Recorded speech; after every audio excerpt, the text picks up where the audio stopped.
chakra. Sit with a smile.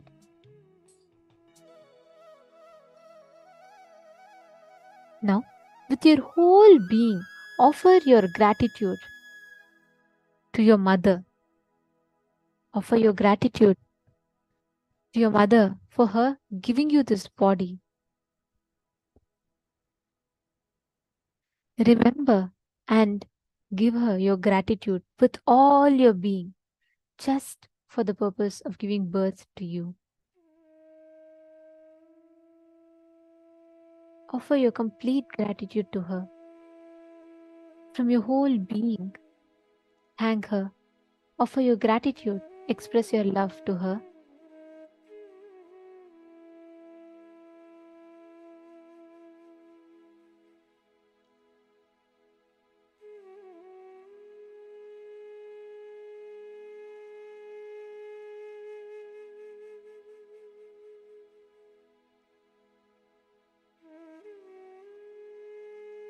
Offer your gratitude to your father for giving you this life, for providing you with all your needs, for taking care of you.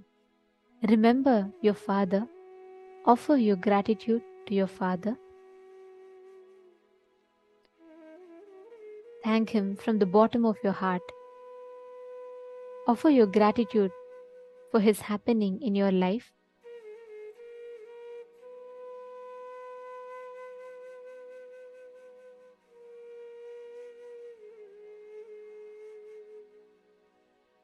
Offer your gratitude to all the doctors and nurses who received you when you came to planet Earth.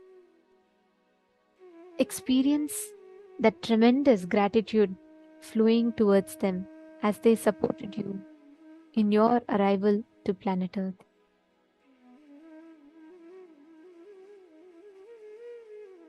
Remember and offer your gratitude to all the people who built the hospital or home where you were born. Thank them from the bottom of your heart.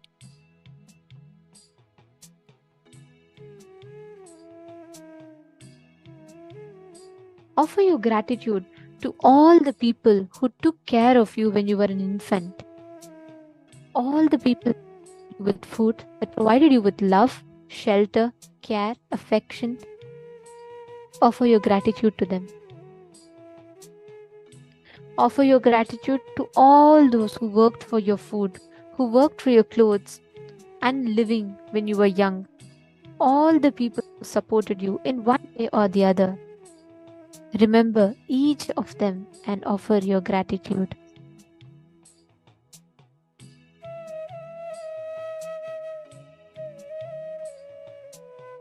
Sit with a beautiful smile on your face as you remember each one of them and as you offer your gratitude to them.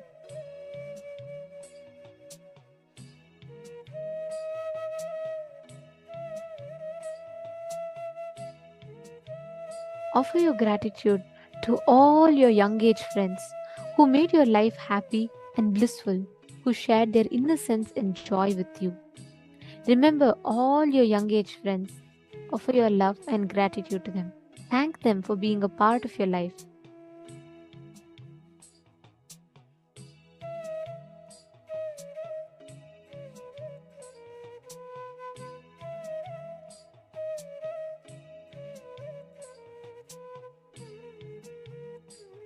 Offer your gratitude to your brothers and sisters and other relatives for nurturing you, for caring for you.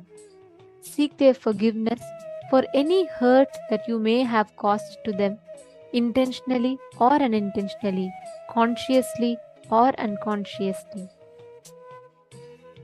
Remember them, invoke them, and apologize to them. Seek their forgiveness. And forgive them if they have caused you any kind of hurt, intentionally or unintentionally. Just forgive.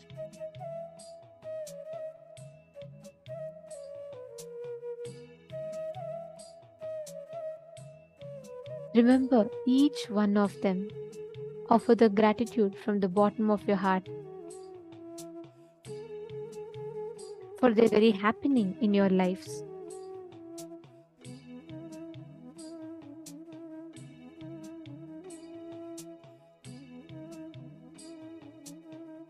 Next, offer your gratitude to all those who gave you the professional education,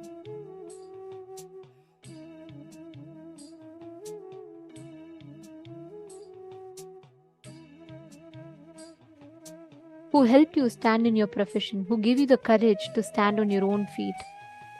Remember each one of them, your friends who motivated you, the colleagues who supported you, your boss who helped you expand. Remember each one of them and offer your gratitude to them.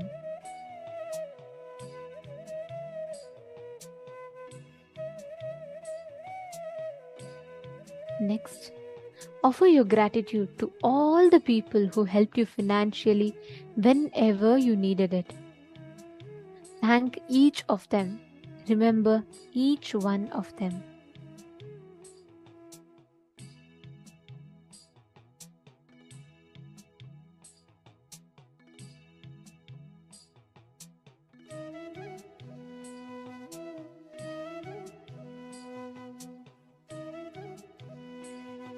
Offer your gratitude to all the doctors and nurses who took care of your health, who gave you the medical assistance whenever you needed it.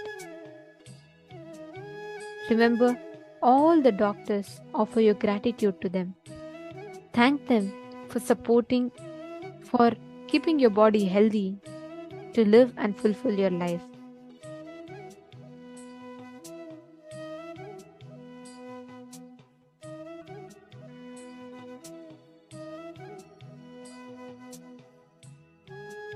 Offer your gratitude to your wife or your husband for giving you love and security in your life. Forgive them for anything that they might have done to you that hurt you. Seek their forgiveness for anything that you might have done to them to hurt them, with or without your knowledge. If they have done anything that they should have not done to you, knowingly or unknowingly, forgive them.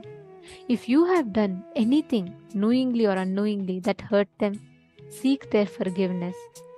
Express your love, express your gratitude for the other person to have happened in your life.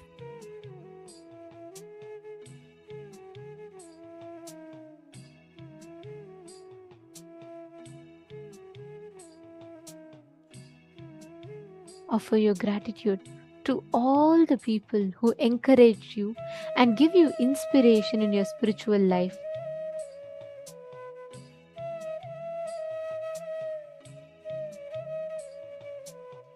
Offer your gratitude to all those who have served you in one way or the other, all through your life.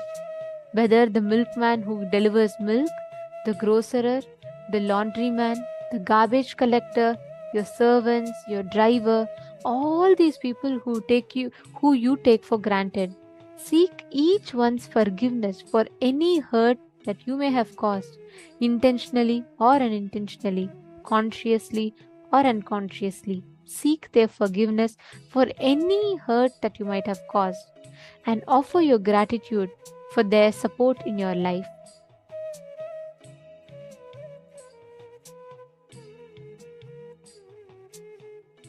Remember each one in your life and offer your gratitude to them.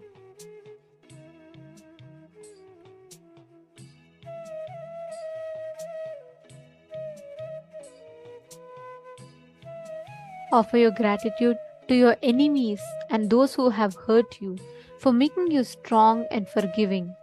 Seek their forgiveness for any hurt that you might have caused to them and forgive them for any hurt they might have caused to you. Offer your gratitude to them for helping you expand, for helping you discover newer dimensions of yourself.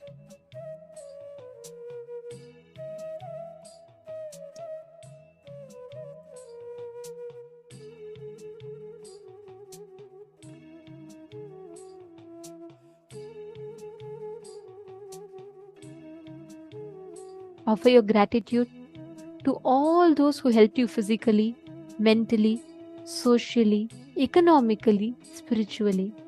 Remember each one of them. Offer your gratitude to each one of them.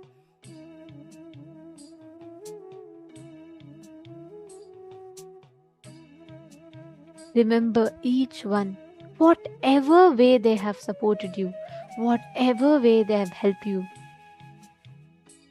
Remember each one of them for your gratitude.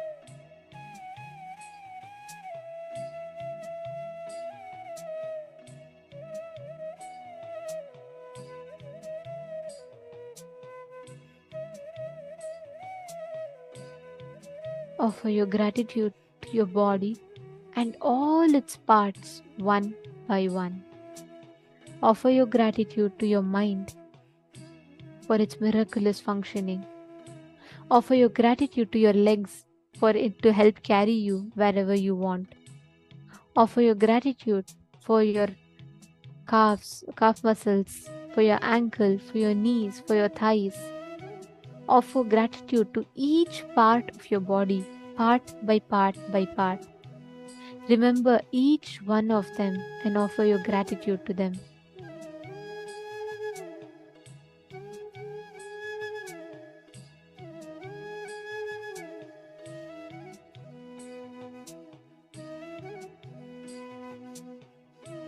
Remember your stomach for digesting, for providing you with nutrition. Thank your stomach. Thank your lungs. Thank each part of your body one by one by one. Remember and offer your gratitude to each of them.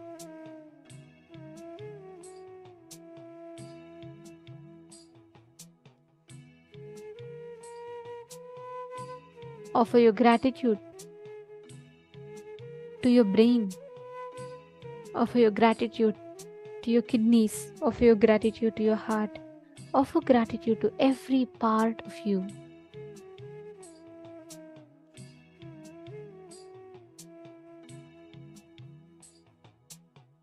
Offer your gratitude to your mind for its miraculous functioning. Offer your gratitude to your whole body and mind, your whole existence. Offer your gratitude to the divine, to the whole, to the God for making all these things possible in your life. Offer your gratitude just for the fact that you are alive.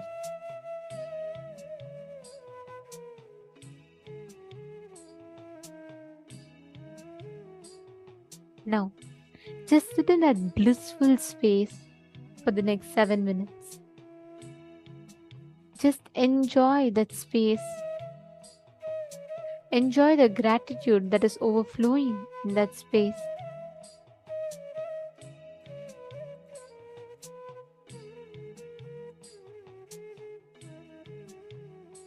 Offer your complete gratitude and love.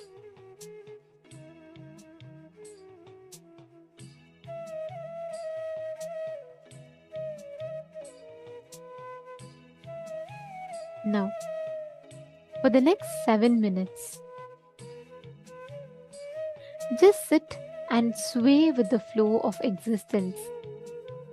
Offer your gratitude to the whole existence, the whole universe, cosmos, and to the great lineage of the enlightened masters, the avatar Purushas that have kept this sacred science alive.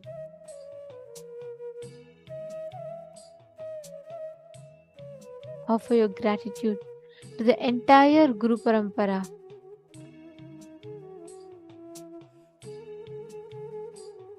Now for the next 7 minutes, continue to sit.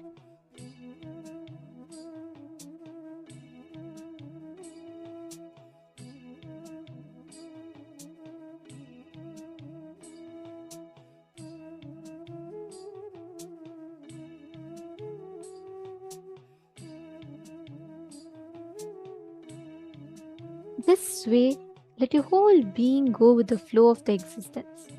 Don't judge, don't try to create. Just go with the flow of existence.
Now,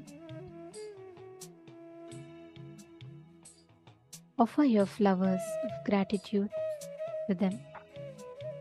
And slowly, very slowly, please relax.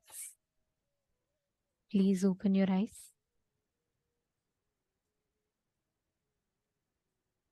You can now slowly, very slowly, please relax. Actually, this is a very powerful process because this process self will give you that intense awakening in your inner space, and it will manifest as energy. It will be like a huge surge of energy, right? How was the experience for you all? How was the experience manifesting the Sahasrara Dhyana? This is called the Sahasrara Dhyana, which literally awakens that gratitude filled space in you.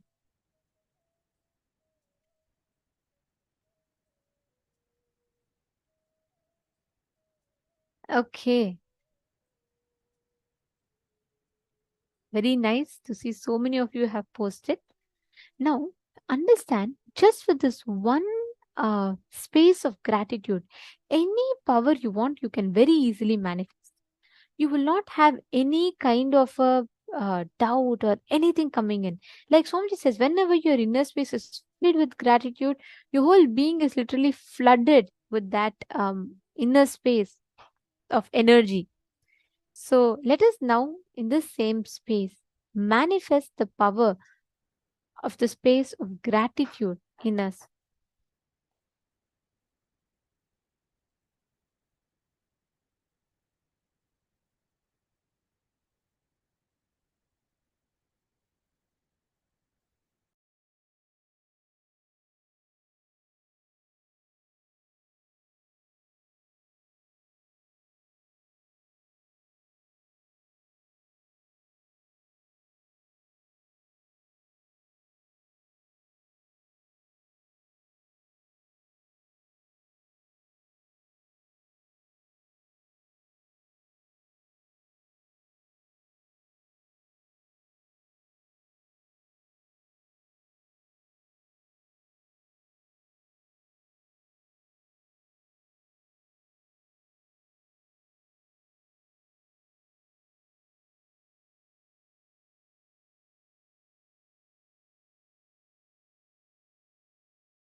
Nithyananda, everyone. So now we are going to be entering into the power manifestation in the same space of gratitude. Let us start. So now we are going to be continuing with the power of manifesting rain and just holding the same space of deep gratitude. Hold the space of gratitude towards Swamiji for manifesting through you. Hold the space of gratitude to the clouds, to the rain, to Indradeva for showering rain. Just have intense gratitude. We don't need anything else now, right? Because all of us have just done a very powerful meditation, and you'll see how beautifully this meditation, this technique, is going to help you in manifesting powers. Yes. So we don't need any powerful cognition. The space which we are all holding now, the space which we are in, it's a very beautiful, very powerful, and this is the space of manifestation that we will all experience it now during this power manifestation round, and it will help us cognize it more powerfully and deepen our cognition that gratitude is enough for me to manifest anything I want in my life, right?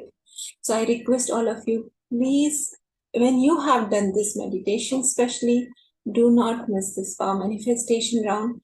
Let us all sit straight. And in this power, we are going to work on manifesting rain. Yes, so I request all the participants, if you have a Kristasila, the granite slab, you can bring that and we can get ready with that. A Kristasila, a pencil, and a paper. And you can even take a picture of how the weather is. You can use AccuWeather and to keep a record of how the weather is before the manifestation.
all of us are getting ready for the manifestation, just one thing, that when all of us just express extreme gratitude, just have the intense gratitude towards Varuna Deva for manifesting rain, towards Ganga for showering herself on all of us, and just express your gratitude towards anyone and everyone who comes in your mind, whether it's Varuna Deva, Ganga, Swamiji, whoever it is.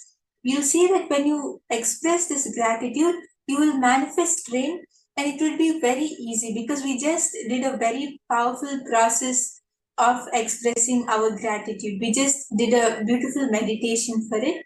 So you'll see that when you just manifest this power using the same technique, the power will manifest very fast. Yes, so I request all of you to consciously decide to express the gratitude towards nature, towards rain, towards the god of rain, which is Varuna Deva. So when we are in that space of gratitude, and when we connect from the space of gratitude and oneness, we will see that simply the manifestation will happen, right? So I hope all of you are ready. Please do understand, get ready with your Krishtashila as well as with the Ashta, whatever Ashta you have. I hope all of you have some Ashta which you must have been got blessed during darshan. Do apply it on your third eye. Do apply on your Krishtashila and connect to the nature, connect to Varuna Devta, connect to the rain, right? Have gratitude and let us all get into the power manifestation. Yes, so once all of you are ready, you can even post in the chat. Please do not forget to take the pictures. So you can post your yes in the chat if you are ready with your Krishtashila. Even if you don't have a Krishtashila, it's fine. But it's better to manifest with a Krishtashila. Krishtashila is the granite slab which Swamiji has blessed and energized for all of us. I understand some of us are new and you may not have this. It is basically one of the very powerful alchemy product which Swamiji blesses us with. And if you don't have, it's fine. We can just sit with our head, neck and spine in straight line. If you have the Ashta, it can be the Gyananjana or Kumkum or anything which you got blessed from Swamiji in any of the darshans, please do apply it on your third eye and two temples. If you don't have that, no problem. Please sit with your head, neck and spine in straight line and decide to consciously have gratitude. And let us all get into the space of power manifestation. Yes, so is everyone ready? Ma Hongzu, Ma Isdik, Ma Yili, are all of you ready to manifest? You can post in the chat once you're ready. Okay, so Ma Krista is ready. That's great. Ma Premilla Maski, are you ready? Okay, yes. So Ma Priyatma Surupini, Ma Parameshwari, all of you are ready. That's great.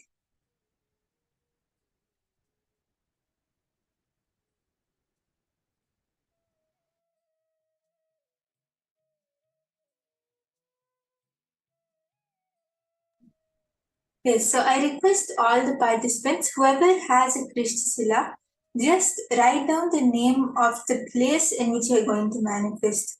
Wherever you are, you can write down the name of that place.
Yes, Nithyananda everyone. Sorry for the technical issue. So I request all of the participants who are ready to write down the name of the place in which you're going to manifest and keep it under your Krishthisila. Yes, Ma Parameshwari, if you do it for your town, it is completely fine, no problem. So you just write down the name of the place and keep it under the Krishthisila and connect to Swamiji. Just overflow with the extreme gratitude towards Swamiji and just give a command that it should start raining over here. You'll see that because the Krishthisila is like a medium through which Swamiji will manifest, and it's a very powerful alchemy product. So it will really help you in the manifestation. You'll see how Swamiji just flows through the Krishthisila and brings rain in the place which you have written down. And if anyone doesn't have the Krishthisila also, you can just connect to Swamiji and keep the place where whichever place you're manifesting, have that visualization in your third eye and connect to Swamiji and request Swamiji to please bring rain in that area. You'll see that we are able to manifest. Yes, so my Priyatma Swarupini, you're doing it in Alpha Reta. Okay, that's great. Do you have a Krishthisila? If you have a Krishthisila, you can even use that and manifest.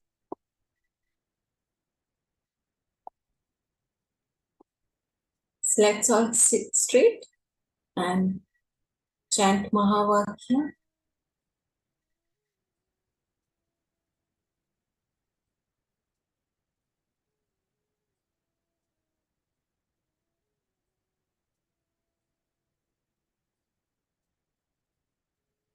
Okay, yes, that's no problem, Priyatma Swarupini.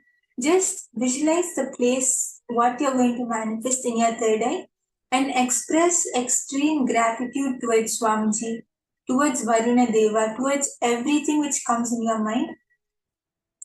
And just you'll see how the manifestation happens. So I request everyone to chant the Mahavakya and connect to Swamiji.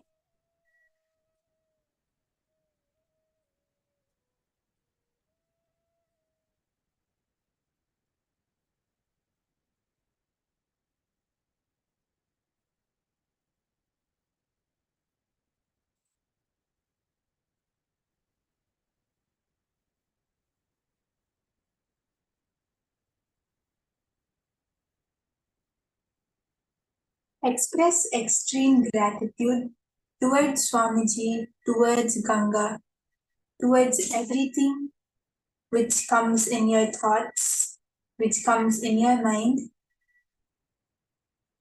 Unclip from every other emotion, every other feeling. Just have the feeling of gratitude in you and chant the Mahavakya.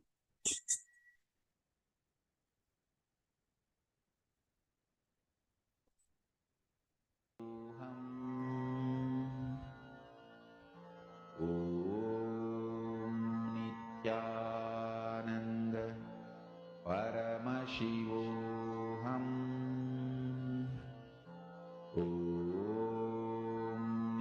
Nithyananda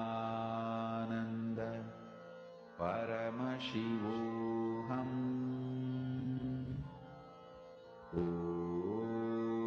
Nithyananda Paramashivoham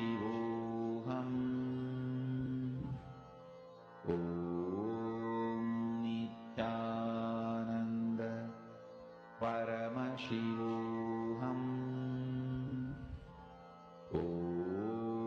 Nithyananda Paramashivoham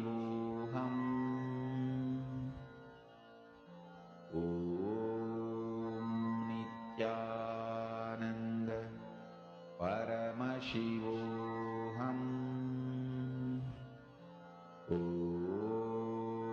Nithyananda Paramashivoham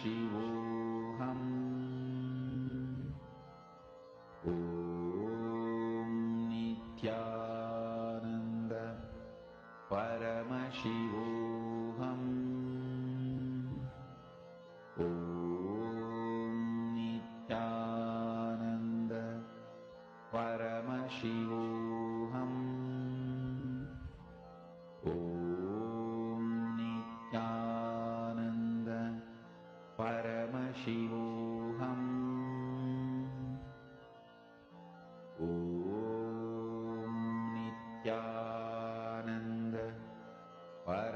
Paramashivoham.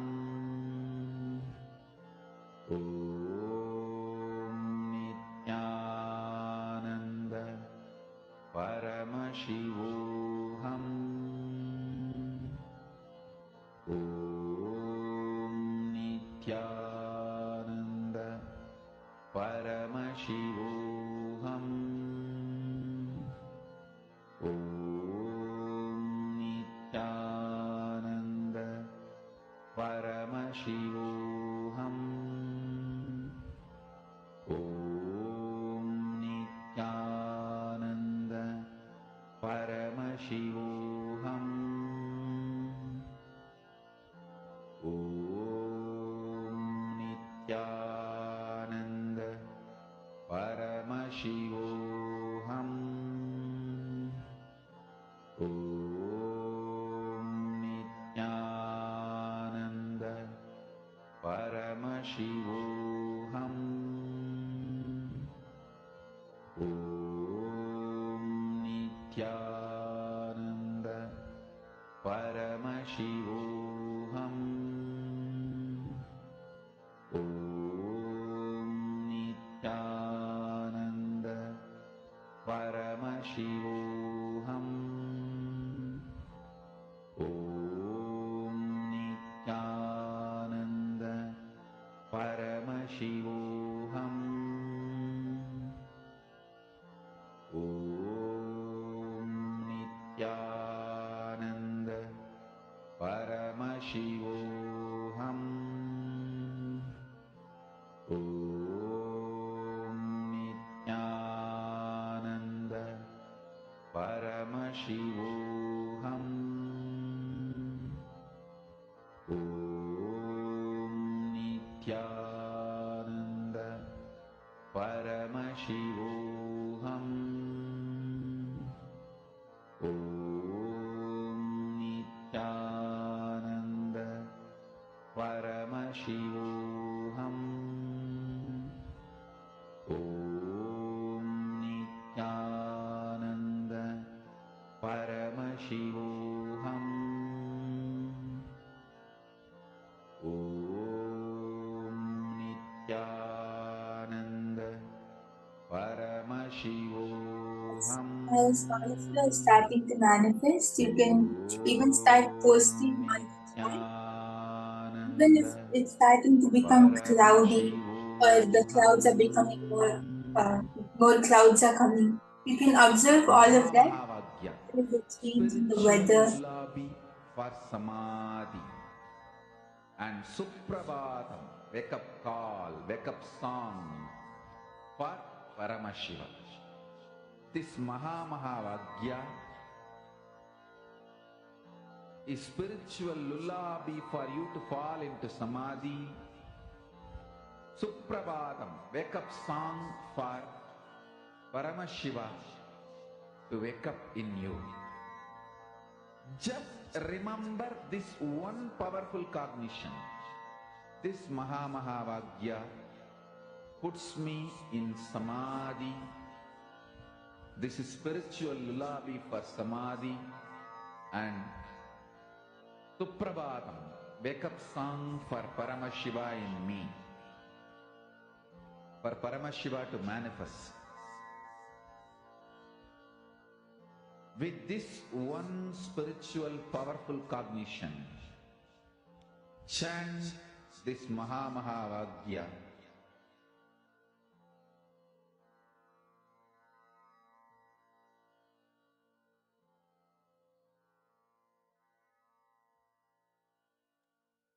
Yes, I request all the participants, when you are starting to manifest, you can even start posting on the chat whether you're feeling a change in the temperature or the weather, or even if the clouds are becoming more dark. You can observe all of that and spiritual lullaby for samadhi. And Suprabhatam, wake up call, wake up song for Paramashiva. For Paramashiva to manifest. With this one spiritual powerful cognition, chant this Mahavagya. Om Nithyananda Paramashivoham. Om Nithyananda Paramashivoham.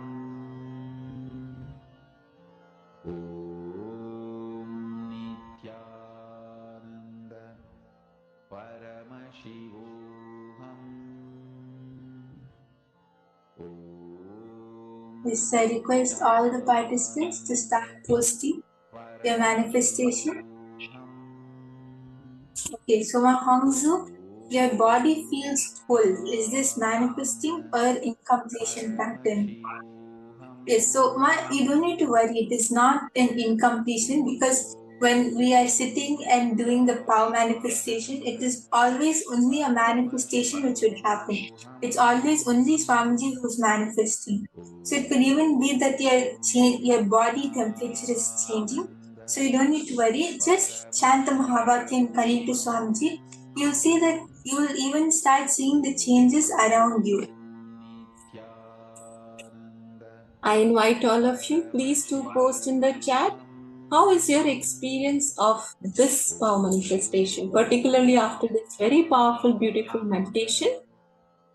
As well as, please do not miss to observe even minor changes in the temperature, in the weather, in the clouds. I hope all of you have taken pictures. So compare with those pictures. You will surely see that the manifestation is happening.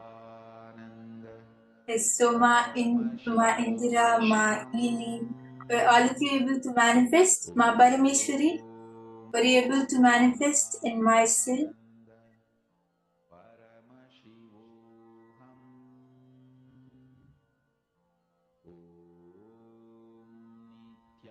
Anyone has manifested, you can post on the chat.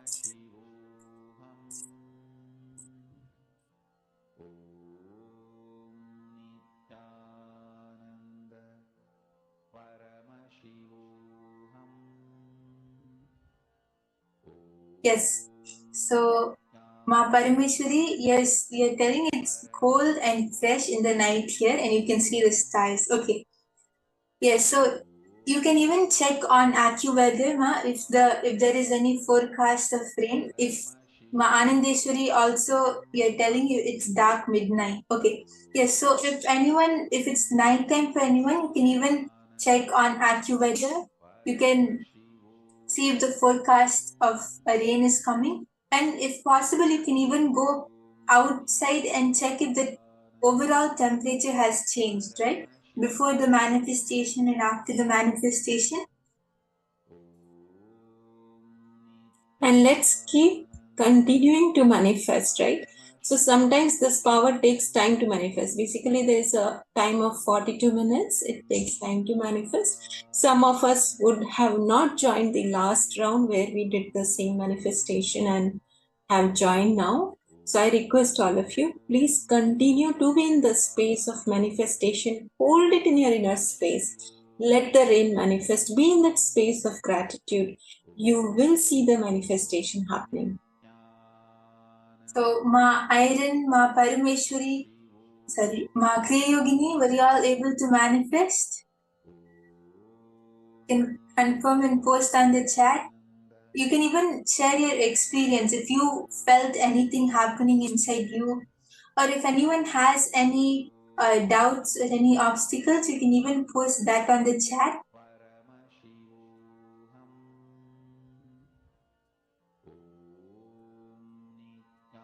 Okay, so Ma Parameshwari, it says yes on AccuWeather. So there is a forecast of rain.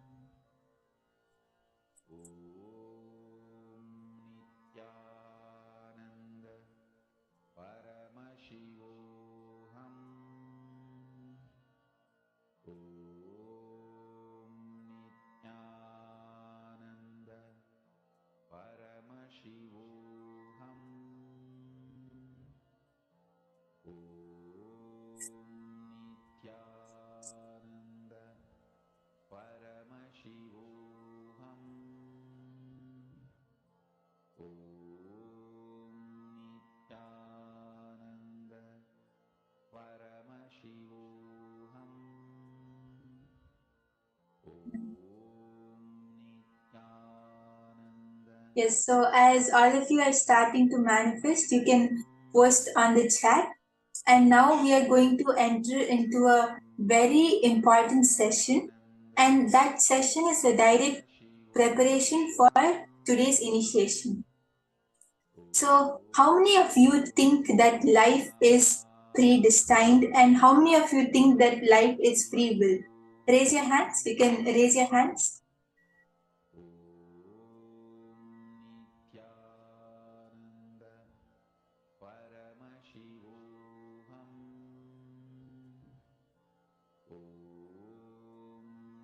Nithyananda Paramashivoham. Yes. So now the session which we are going to enter into will be an answer for this very question, whether life is predestined or free will.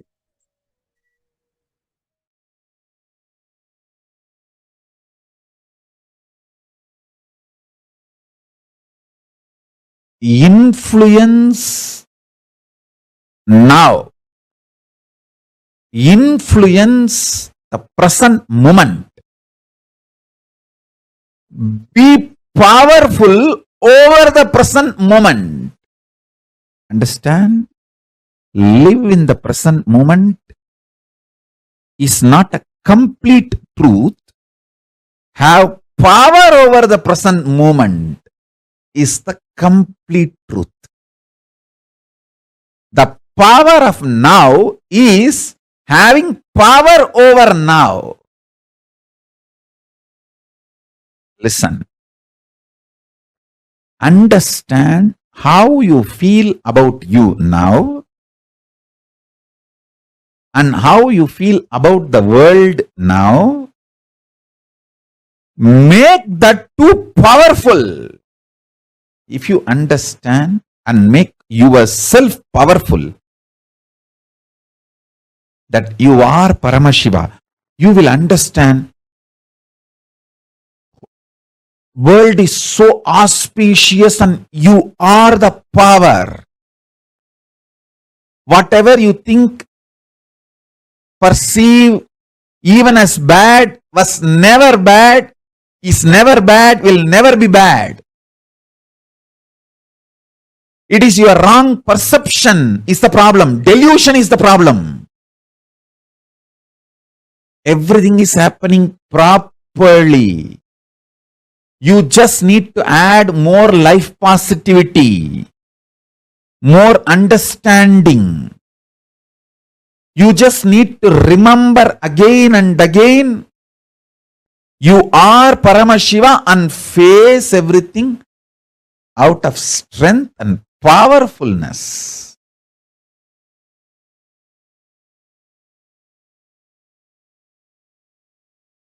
Now, the next truth. Listen.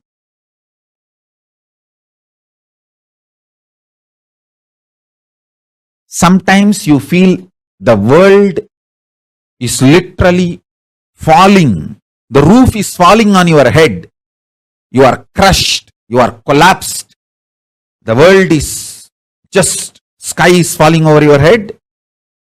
That is what is reality, and you perceive that as a reality about world, and that reality, that perception about the reality collapses your perception about yourself, and you collapse. That is what you call everything is determined, fate, nothing can be done.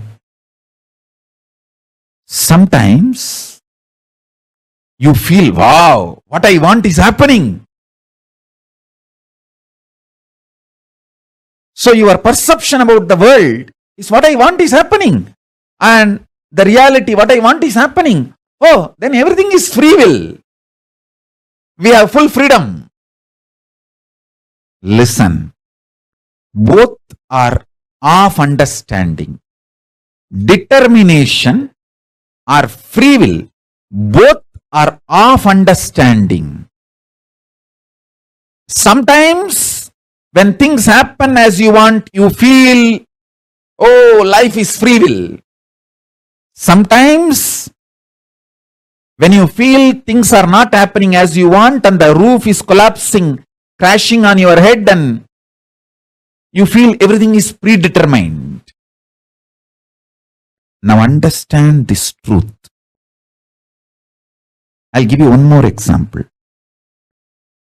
If you are standing with both the legs, that's the way you experience reality.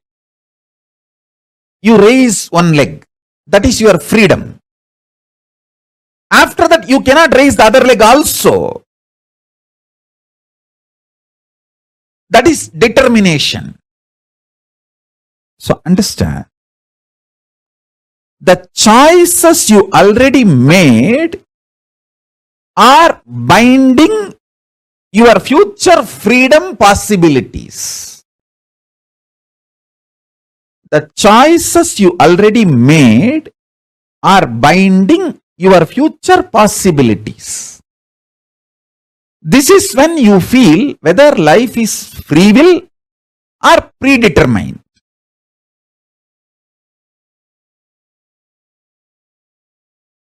When you perceive the happenings of your life is against your will and collapse inside you, the way you perceive the world very negatively, and collapse your own identity about you and lose trust on you. When this happens, whether you made earlier some choices or not, you will feel bound. You will feel life is predetermined. There is no free will. Life is unfair, injustice, adharma. It is all just might is right. People who have power, they grab everything. Nothing is right. It's all chaos. There is no order. And at some moment, when things happen as you want in the outer world, and your perception about the world is little better, you feel, the free will is life. There is a possibility. I can recreate, rebuild. Life has some hope. But please understand, both are of truth. Why even the idea of free will is of truth? Because you feel relieved, hope because of outer world happening. But the real truth is, if you decide to cognize the truth, you are Paramashiva, Paramātma, ultimate powerfulness. Understand? Whether life is predetermined or free will, the super determinism is the truth. Answer for the question whether life is free will or predetermined is life is super determinism. Neither predetermined nor free will. It is super determinism. Understand? Empowering yourself with the truth, reality. You are Paramashiva. You are the ultimate Paramatma. And from that truth, reality, making your perception about life, and with that strength of your subjective truth about yourself and your subjective experience about the world, impacting the world, the reality is super determinism. This is the real way of existing. This is what I call freedom. Freedom is not choices. Freedom is manifesting the reality you want to manifest. Listen.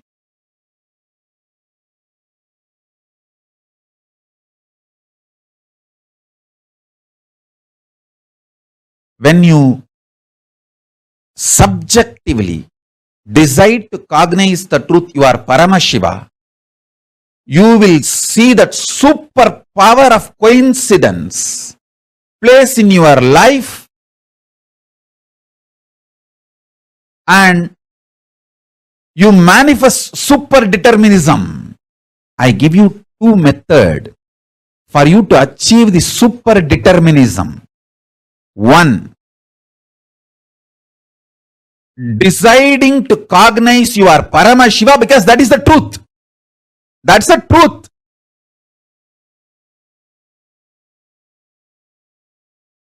And face your inner space, your perception about life and the life reality itself. With this truth, I am Paramashiva. This is what is having power over now. Life, reality. That's first. Second, always tell everything to your Atmamurti. You can pray, you can cry, you can express your frustration, you can express your joy, you can express your gratitude, you can even fight. Do everything with your Atmalinga and Atmamurti. Everything. Continuously talking to your Atmalinga and Atmamurti will give you the power to manifest what you want. Shakti. And Buddhi to change wherever you need to change. Above all, Bhakti. The romantic existence with cosmos. You will get all three. Constantly talk to Atmalinga and Atmamurti. Listen. Take these two as the method to achieve super determinism. One,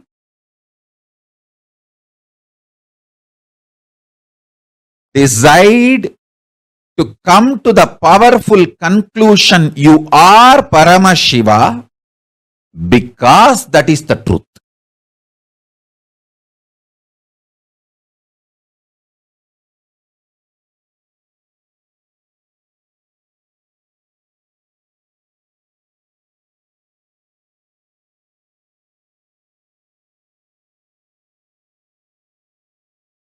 Om Paramashivoham. Om Nithyananda Paramashivoham.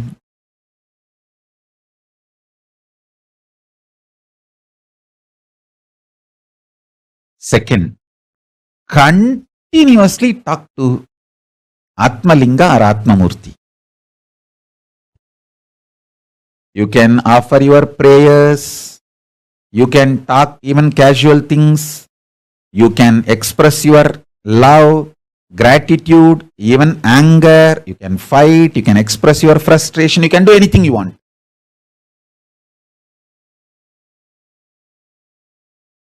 And I commit with you, I will respond to you immediately.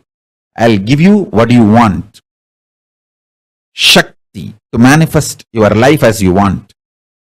Buddhi, intelligence to alter. If at all you need to alter somewhere your wants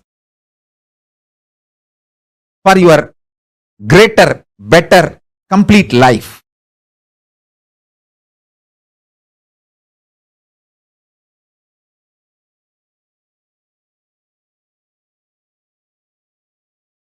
And above all, bhakti, a life positive, joyful connection with life, reality, cosmos, with everything, with yourself, with world, with God, everything. And yukti, method to live enlightenment. And mukti, enlightenment itself.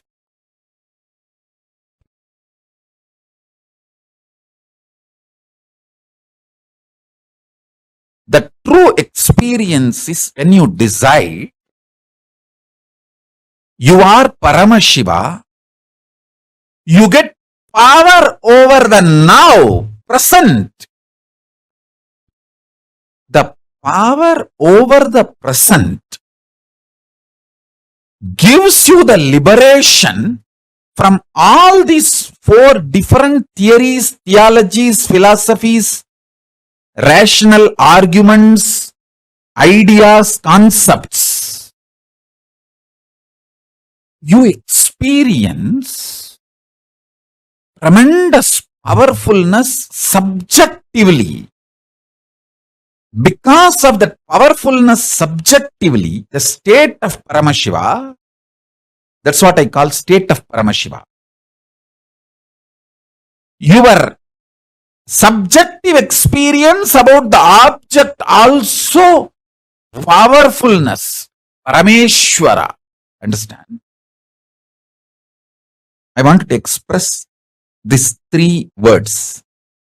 Your subjective experience of your subject, your subjective experience of the object, and the object, reality as it is. Understand this three words. Your subjective experience of your subject, yourself, your subjective experience of the object, world, and the world, the object itself. In these three, if you empower the subjective experience of your subject with truth, that truth makes your subjective experience of the object also powerful. When this two component of you becomes powerful, it impacts the object and makes what you want to manifest as life. This is the experiential reality of super determinism. Everything else is a delusion, false.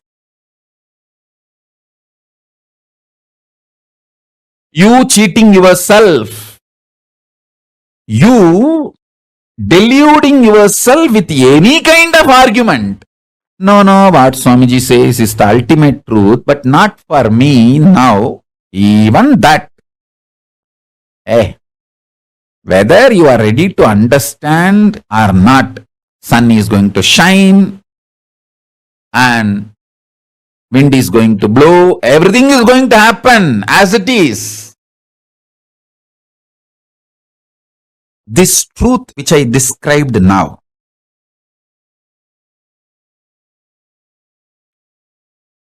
I'll explain the next level.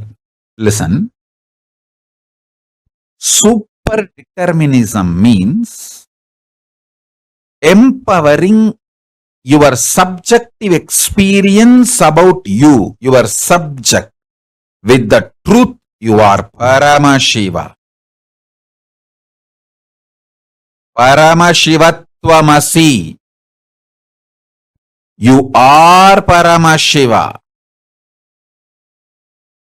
Empower your innermost subjective experience about yourself consciously. You are Paramashiva because that is the truth. And from that powerfulness, analyzing your subjective experience about the object, world, understanding everything happened in your life is just to trigger this enlightenment in you, trigger this awakening in you. Even the grahas, there is no graha, bad graha. There is no time, bad time. Only to remind you about your great truth the grahas act. When you don't want to be reminded to live the higher reality, then no other way, the grahas has to make you understand. All grahas focus on awakening you. They are all working sincerely for your inner awakening. Understand?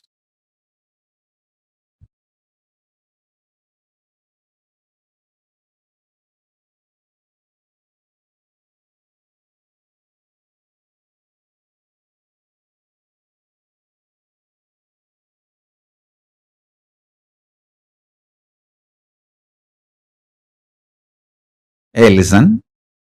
Sometimes your babies or pet, they go into kind of a trance mood when they listen to my satsang and just they settle down. You may be thinking they are sleeping. Even if you think they are sleeping, don't wake them up. It is okay. Just let them. Because they sincerely, intensely listen. If you are pregnant, the baby inside your womb listens to me sincerely. And the babies who sit in the satsang, they go to a kind of the trance, turiya space, and just melt down. You may be thinking they are sleeping. Even if you think they are sleeping, don't disturb them. Allow them to sleep. It's okay. I tell you, even the pets, when they come and sit for satsang and they just fall asleep, don't think they are falling asleep. Even if you think they are falling asleep, don't disturb them. They are in a trance. I can see very clearly in how many places that initiation is happening.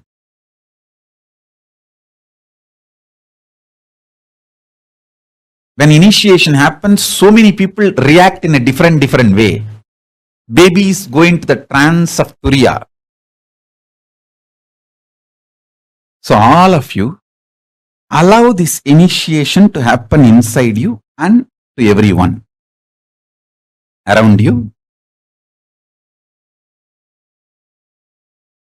If you have pets and kids, get them to satsang. Even if they sleep during the satsang, don't worry. Let them be there. Because these great truths, they get inside the system and become bio-memory. It becomes just bio-memory. Listen. Now listen to the next truth. See, whenever the objective reality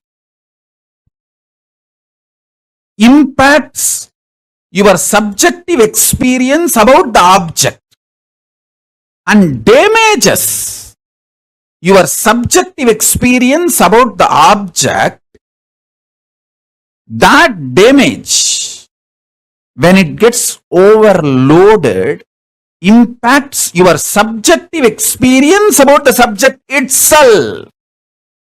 That is what I call you gaslighting yourself. Nobody gaslights us. Understand? Nobody can gaslight unless we allow the gaslighting. Whether gaslighting or enlightening, it's your responsibility. You allowed gaslighting of the society. So allow my enlightening.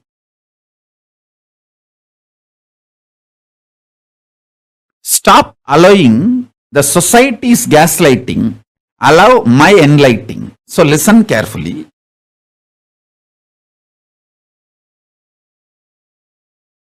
Subjective experience of the object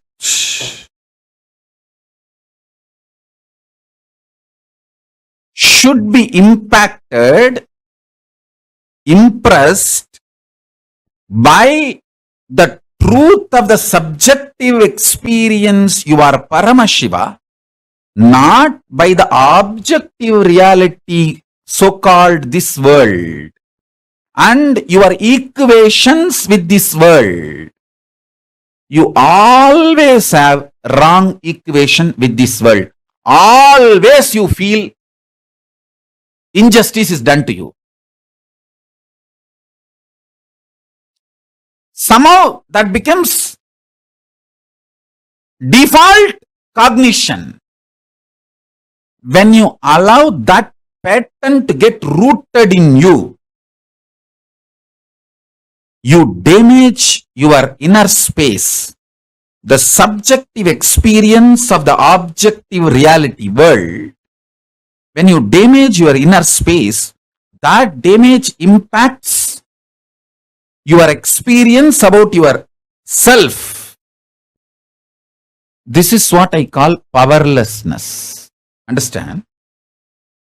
You should know why you are not able to live in the present moment. Only then you can heal yourself and start living in the present moment. Otherwise, just teaching, oh, live in the present moment, live in the present moment. Nobody can live. Nobody can live in the present moment unless they understand why you are not able to live in the present moment. Listen. If you feel so much injustice is done to you and feel anxiety, panic attack, your subjective experience about the object world is impacted by the world, others, outsiders, everyone. And if you feel so much of injustice is done, panic attack, anxiety, all that, be very clear, you cannot live in the present moment and you are going to literally commit spiritual suicide if you make decisions from that space. You are only going to destroy yourself more and more through any decisions you make from that space. First thing, stop making decisions from the pain, frustration, anger, violence, powerlessness of the subjective experience about the objective reality. Listen to that. Listen to this truth. More and more decisions you make out of the painful inner space, deluded inner space, the inner space which is hurt by the outer world, the inner space which you allowed to be hurt by the outer world, with the idea there is injustice done to you, or the subjective reality impacted by the objective reality, the objective world, due to sometimes you blame an individual person, or sometimes you blame a situation, sometimes you blame the ecosystem, sometimes you blame the whole world. Whoever you may find, blame or not blame, sometimes you will even blame yourself. Even that is wrong. Blaming yourself is not something cute. No.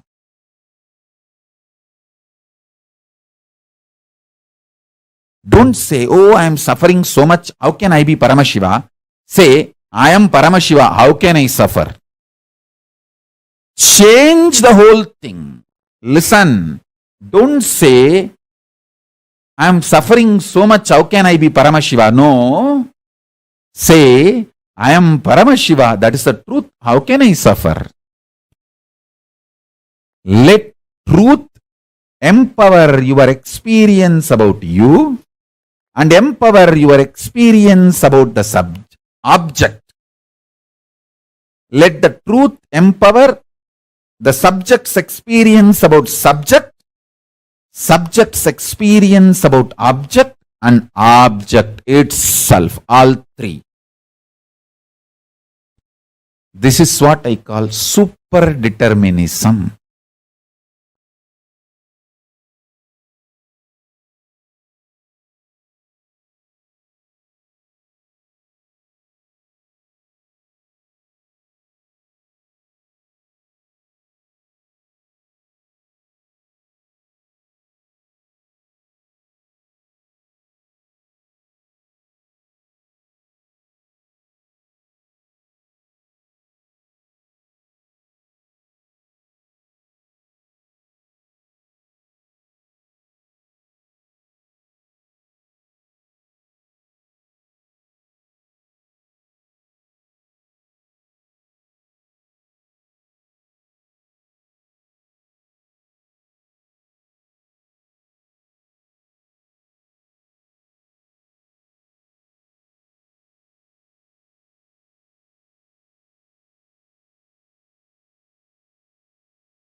Swamiji gave one of the most important secrets to all of us. The life is neither predestined nor it is free will. Life is super determinism. It manifests as per your conscious will.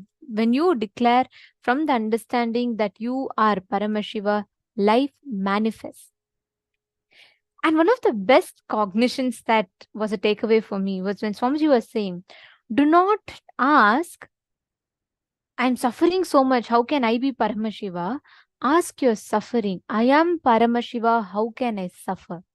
That is the key difference. Most of the times, we beat up ourselves, our individual will, by constantly saying, oh, I suffer, I'm not manifesting. I'm not manifesting the powers. I'm not manifesting whatever I want. I'm not able to get through to my job still. I'm not able to influence the people around me. How can I be Paramashiva? Instead, ask your suffering, hey, I am Paramashiva. Whether it is my experience or not, Swamiji told I am Paramashiva, which means I am Paramashiva. How can I suffer? Asking your problem. Swamiji gives this as a formula. One of the best formulas for life is this. Do not show Swamiji how big your patterns are. Show your patterns how big Swamiji is. Do not try to convince saying, oh, Swamiji, you don't know Swamiji. Anyone can be liberated, but not me. I have done too many things, too many sins, and there is too much of load in me, and I can't handle this. I can't handle that. Do not show Swamiji how big your problems are. Show Swamiji, show your pattern how big Swamiji is. Show your problems that who is Paramashiva. That is the key difference. One of the most important aspects. This is the key for success. This is the key for super determinism. We all constantly chase behind. We say, whenever we fail in things, what do we say? We say, oh God, this is how it was all meant to be. I think this was destiny. I can't do it anything. Call it fate. Whenever you're successful, we would like to take the credit for it. So we say, okay, something I did, something has worked out well this time. But life is neither free will, nor it is fate. Life is super determinism, and that is the key. If we just understand this one secret, we will just catch the essence. How many of you are understanding this? How many of you clicked with this? Can I request you all to post in the chat? How many of you understood? How many of you clicked with this? Life is neither free will nor super determinism. And can I request each of you to post what exactly is your understanding?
We apologize for the technical glitch. We complete. All the participants lost the video for a few minutes.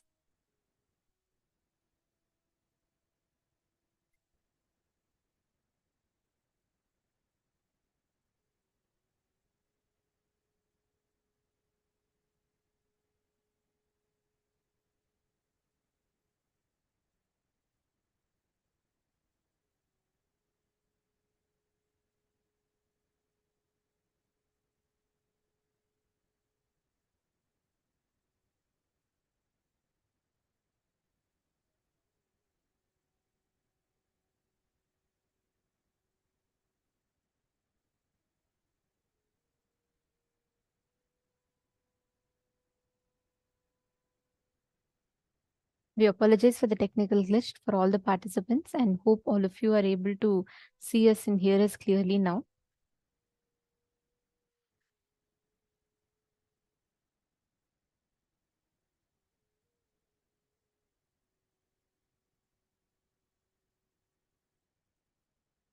Now, we request all of you to take a few minutes and pen down at least 5 aspects of your life where you are expressing suffering, experiencing suffering. Wherever you feel you are stuck, things are not moving, pen them down.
Nithyananda? So hope all of you have written down. See, please understand, every point in your life, wherever you have been stuck, wherever you felt you are suffering, just look back at those situations. Identify. In most of the places, the first thing we all do, which completely messes up our way of functioning in life, is we think, always we say, we start beating up our will instead of aligning our will to Paramashiva. You start saying, oh, things are not happening properly. I know life is going to be like this. I know things are not going to work. This is what God wants for me. We start talking, we start beating up our will. We start showing the Paramashiva in us how big the patterns are instead of showing the patterns how big Swamiji is. Every time in your life you've been stuck, all of you have written down the situations where you have been stuck and you've suffered, right? Just look back. In all those situations, you keep telling that yourself that, hey, this is so big, I can't deal with it. I am not capable. This is how it is going to be.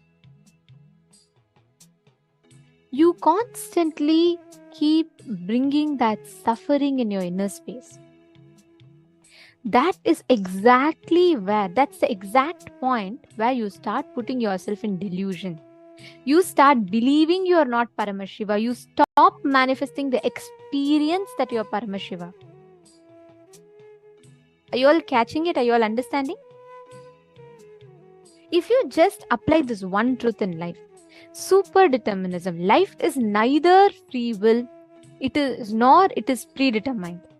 It is super determinism. Everywhere you make a declaration that you are Paramashiva, you will manifest it. One very important thing for us to understand here is how the subjective experience of ourselves will affect, impact the subjective experience of the subject and the objective experience of the object, subjective experience of the reality, where how the cognitions we carry about ourselves actually has a direct impact of seeing the reality, the way we understand, the way we perceive, and that is what impacts the super determinism is where by you cognizing you are Paramashiva, from the cognition that you are Paramashiva, you cognizing how Paramashiva will see life, seeing life like that, and with that subjective experience of yourself as Paramashiva impacting the reality is superdeterminism. Understand? Usually we do the other way around. We let outside what's happening to impact us inside us. Here Swamiji is saying something different. Swamiji is saying impact the reality by impacting by your inside you, what you feel inside you about you, by impacting the reality with that powerful cognition. Say, I am Paramashiva, so let this happen, and manifesting that. That is using super determinism in your life. You establishing yourself in super determinism whenever you have some high, like you feel like everything is happening the way you want. We claim that, okay, everything is as per our free will. It's our individual will. That's why, look, whatever I want, I'm able to do it. But when it does not happen the way we want it, we're like, this is not going to work for me. I don't think this is going to work out. How many of you are able to see this in your life? How many of you are able to see that many times whenever you're in your high, meaning like things are happening, everything is as per you want, you feel happy, you feel like, yeah, everything is as per my will, I can do it. But suddenly something like an accident happens. Something that you did not foresee has happened. Something unprecedented has happened to you. Immediately, all that confidence just collapses. You remember your past incompletions. You feel like, yes, I was right the other day. I knew all this is only temporary. If I'm happy, how many of you had this habit that You're happy for a period of time. You're enjoying. Suddenly you remember, oh God, I'm enjoying too much. Probably I'm going to have a really bad time coming ahead next. Who all have this feeling? Just wave your hands.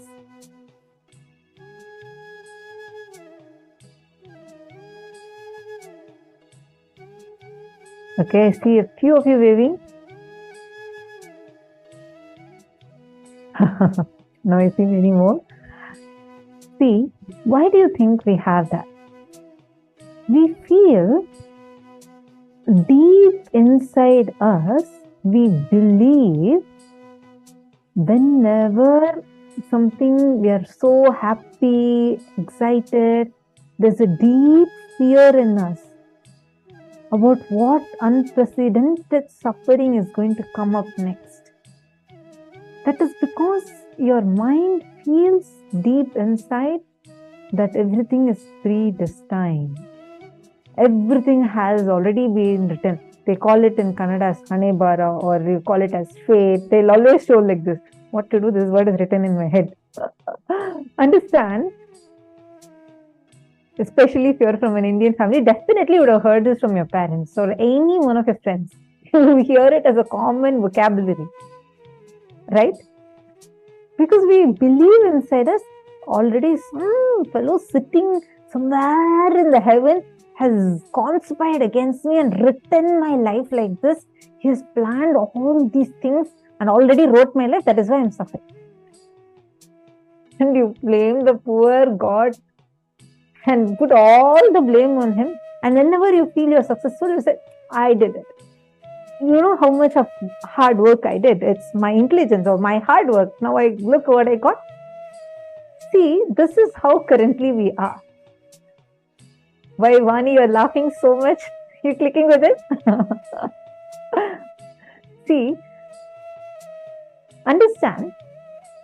Now all of us are just going like a pendulum. We say sometimes life is all free will. Sometimes we say, no. Somebody sitting somewhere has conspired and written my life like this.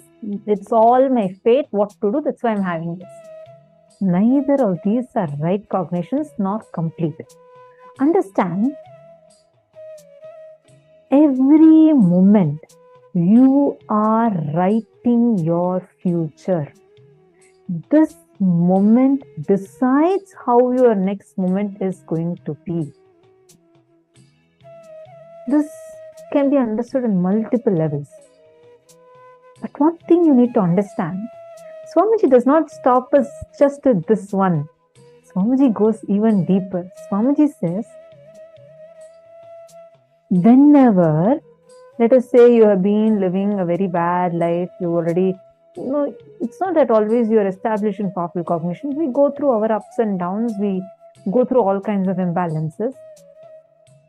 Swamiji says, if the moment you realize, if you declare that I am Paramashiva, from the cognition that I am Paramashiva, see how Paramashiva will see life. Listen, Swamiji is not saying just declare. See, even the life, the way how you see, how will Paramashiva see? Paramashiva will see everything as his own see. He is manifesting it. And from how Paramashiva will see, use that as your powerful cognition and in fact, make the reality the way you want. That is super determinism. This is much deeper than just our normal understanding of manifesting our reality. It is coming in a much, much deeper level where you declare, I am Paramashiva. From the space that I am Paramashiva, I am declaring and let this happen. There's a very nice story Swamiji says how one disciple goes to the master and the master says, everything is consciousness, Brahman. You are Brahman, that house is Brahman, the tree is Brahman, Everything is pure consciousness. And he gives this as a teaching and tells the disciple, okay, you go for today and come back tomorrow, I'll continue. The disciple says, okay. And the disciple goes.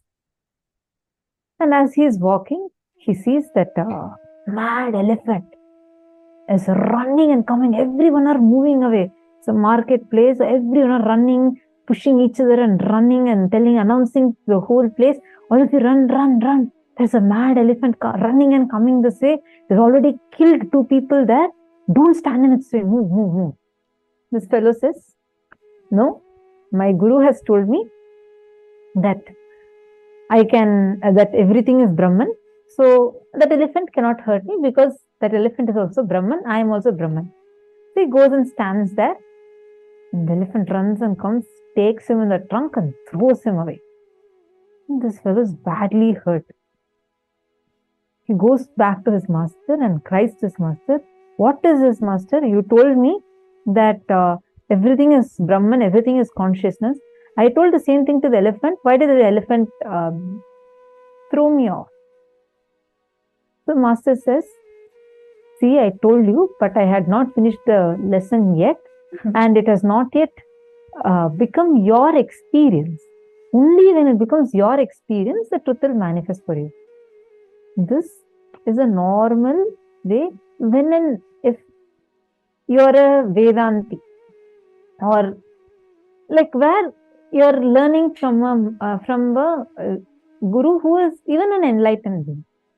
But for us, it's completely different. Swamiji said, being Swamiji's disciple, you don't need to have it as your experience. You can go and stand in front of the elephant and declare, whether it's my experience or not, it's my guru's experience. I put that in front and now I declare, elephant stop. Elephant will simply stop. Understand, that is super determinism. Even when it is not your experience yet, you may not have cognized it. It may not be from your cognition, your capacity, your powerful cognition, your experience saying that everything is consciousness. But my guru has told. My guru told that I am Paramashiva. From that strength, I am declaring, let this happen. It will happen. How else do you think you're moving the coconut in consciousness over matter power? I mean, now it's become more like a easy power for everyone. Everyone feels that consciousness over matter. Yeah, everybody does that. It's so common. But understand, it's common for all of us because we are Swamiji's disciples. Understand, how is the coconut listening to you? Why is the coconut listening to you? It's not that you are having that as your cognition. You know, my guru has told me. He has initiated me with that strength. I am sitting here. I am connecting to the coconut. Coconut move. It just moves. How many of you have manifested something in your life like this with any one cognition? You just held on to one powerful cognition that Swamiji has given you and you saw the whole thing became a miraculous happening. Can each of you post? Please take a moment. Like any one where you felt like, yes, coming, so excited, yes. Come on, share with us. Each of you post what it is. I know every one of you literally have something or another. Take a moment and post.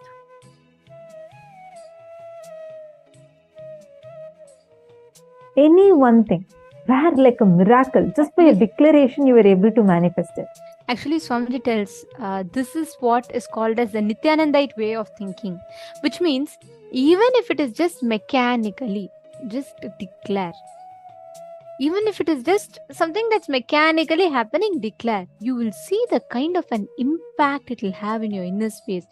Because whether it is your experience or not, by the power of your declaration, the reality will manifest. Because what you are deriving from is Swamiji's experience, putting his Atma Pramana as your Sakshi Pramana and standing there will make it your Pratyaksha Pramana. It will make it your experience.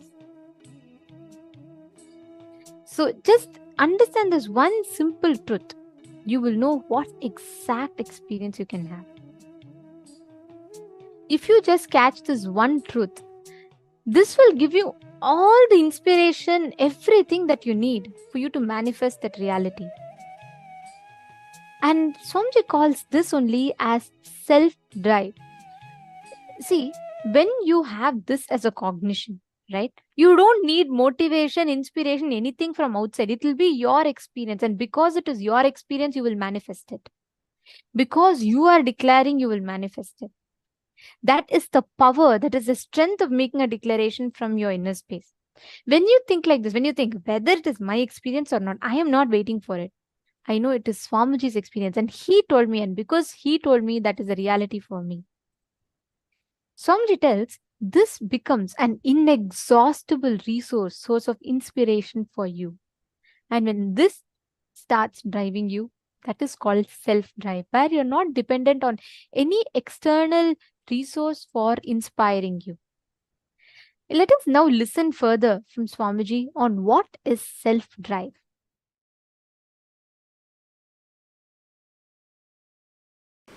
Today I wanted to expand on this one truth. Hridaya Guhya Tahara Vidya. In all of us, please listen, in all of us, there is a strong cognition which is spontaneous for us, which forms the core of our heart, core of our being. Hridaya Guhya, which is cherished in the cave of the heart. For some people, I am this body is the Hridaya Guhya Tahara Vidya. They function, think, do everything with that understanding. I am this body from morning till night. Painting and cleaning externally and internally takes the whole day. Internal washing, cleaning, filling, external washing, cleaning, painting takes whole day. Even the little remaining time they have, they will be working to get all this. Understand? All of us have Hridaya Guhya Tahara Vidya. In our heart cave, a natural understanding, a spontaneous flow of knowledge. Some people think mind, name and fame, the reward, joy. Joy which comes when others praise you. That is you. If that becomes your Hridaya Guhya Tahara Vidya, the spontaneous knowledge about life, then whole life you run behind that stupid Nobel Prize. And finally you get rejected and dejected, and you go on teaching how to live to people. You need to understand what actually your Hridaya Guhya, in the heart cave, you think as your spontaneous cognition about inner image, outer image, life image and others image. Spontaneously, what do you think? Understand? Spontaneously, what you understand. Spontaneously, what you carry. I wanted every one of you to know, spontaneously what you carry is what you brought from the past birth. That is what you brought from the past births. My Hridaya Vidya, Hridaya Guhya Tahara Vidya, the spontaneous cognition, knowledge I brought in my heart cave is completely aligned to all these four images. Completely aligned to all these four images. aligned to all these four images. Listen. Completely aligned to all these four images. I may want you to repeat this again and again till you listen. Listen. That was my spontaneous flow of life. What you feel inside you as you, what you declare outside you as you, what you want others to experience you as you, what you feel about others and the world. Aligning all these four to best and constantly, please listen, the life happening in you, every moment you feeling I exist is like energy. To whatever you want, you can infuse that life into it.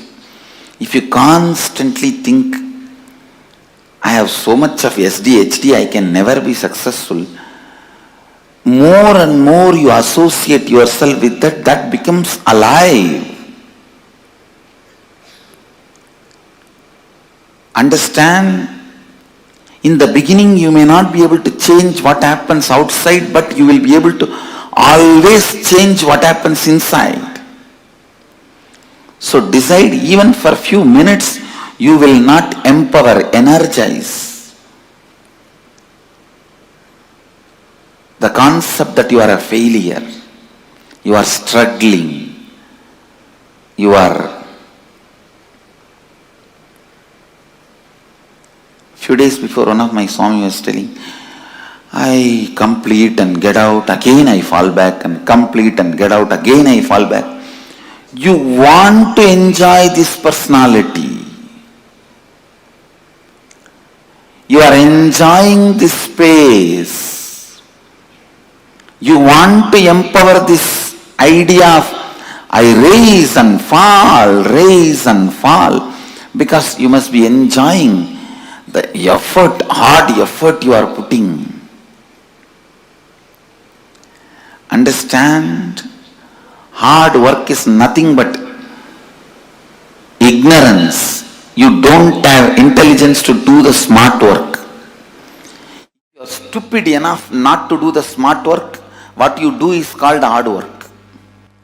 And if you enjoy hard work, nobody is going to say no, but you are stupid.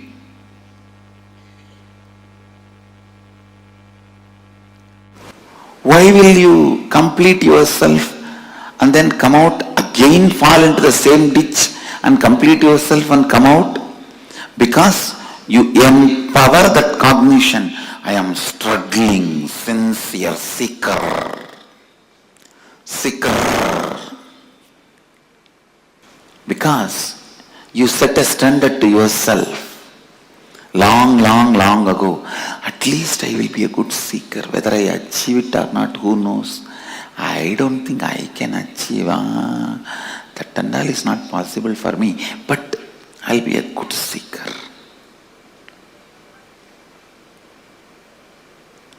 And maybe that is the way you will try to get others' attention. See, I am struggling and coming out. But stupid thing, nobody is ready to listen to your struggle. Understand? How much ever you try to decorate your struggle, nobody is ready to listen to your struggle unless you win the game. Only when you win the game, your struggles are garlanded, respected, worshipped. Your struggles by itself has no respect. So decide to win the game now. See, every moment your life empowers some cognition. Either, see, all these different cognitions. I am struggling. I can't achieve it. I can achieve it. I have achieved it. All these are just various cognitions, various balloons. You can fill the gas in any balloon. Your life is the gas. You can fill the gas in any balloon. Why do you want to waste your gas into the stupid balloon? I am struggling. Complete it. Get rid of it. I have achieved.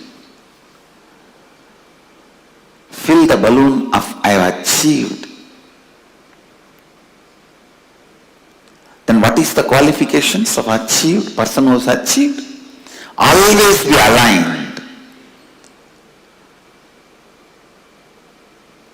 This aligning, I wanted to expand on this little deeper. Morning when you wake up, just ask yourself, an authentic person who lives Advaita, how he will wake up? He will just wake up like Mahadeva and bless the world. How he will shower himself, clean himself gracefully. What he will do next? Whatever I am doing, is it aligned to my identity which I want to build as my inner image, which I want to show as outer image, the other's image and life image, which I want to take the responsibility for? This aligning, the moment you decide, yes, this action has to be done if I want to have this outer image. After that, no conflict, no question of conflict, no question of contradiction, no question of anything else.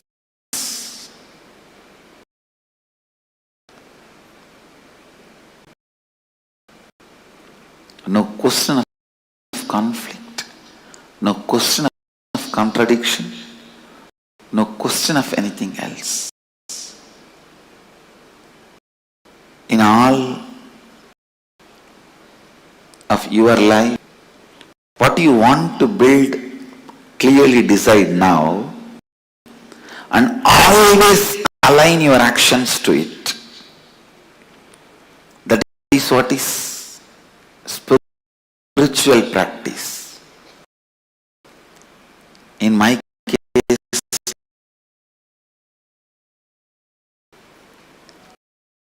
understand the Hridaya Guhya Vidya was very clear.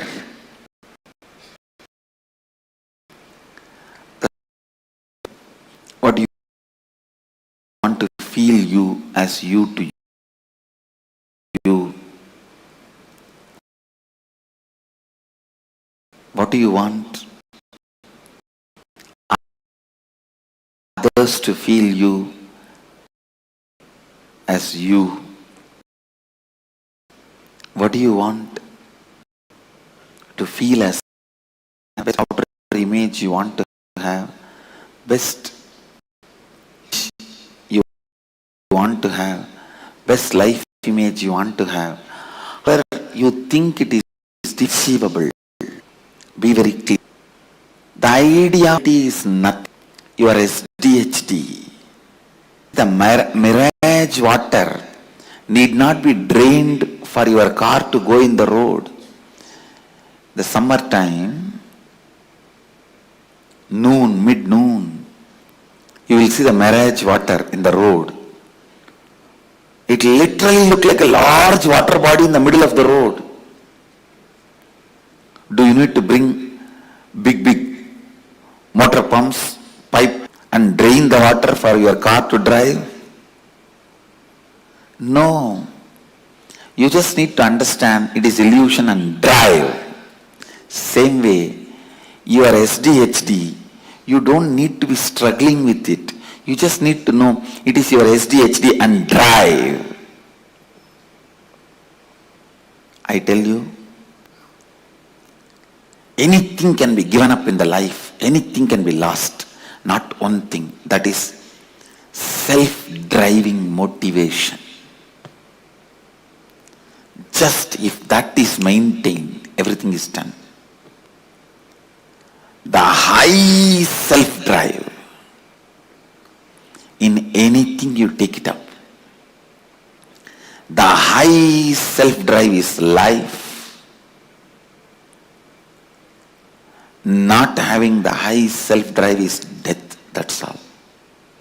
That's all is life.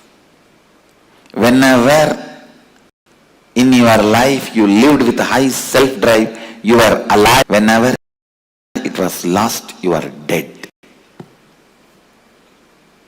Whenever you had high self-drive in your life, you were alive.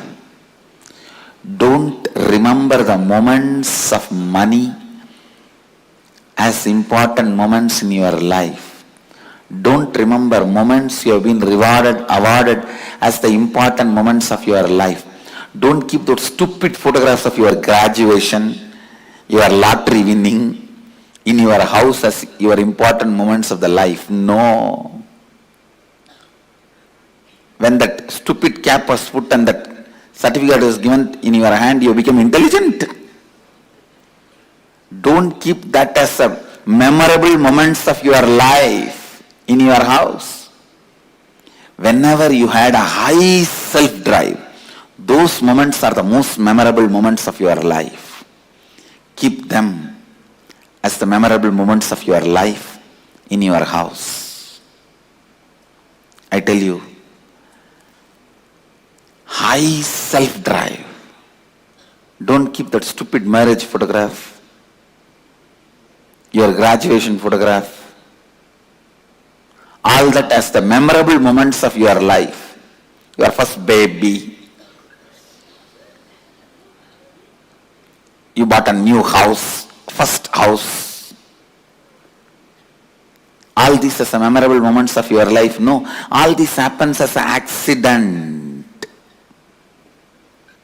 The high self-inspired drive moments you had in your life, those moments, memories of those moments, achievements of those moments, it might have been as simple as you took the lawn mower and mowed your whole house, whole lawn, or you took the vacuum cleaner and cleaned your whole house. It can be as simple as those moments. Or you decided to hike the mountain and went on a hike. Or you decided to swim and swam for 2-3 hours. Or you decided to go for a long perpetual completion session and sat for 3-4 hours in the space of completion. It can be as simple as any one of these. High self-drive moments should be respected, celebrated, worshipped, remembered as the memorable moments of your life. All this house you bought, graduation certificate, your marriage, your first date, all these can be social acts. You say that, but you were living in the high drive.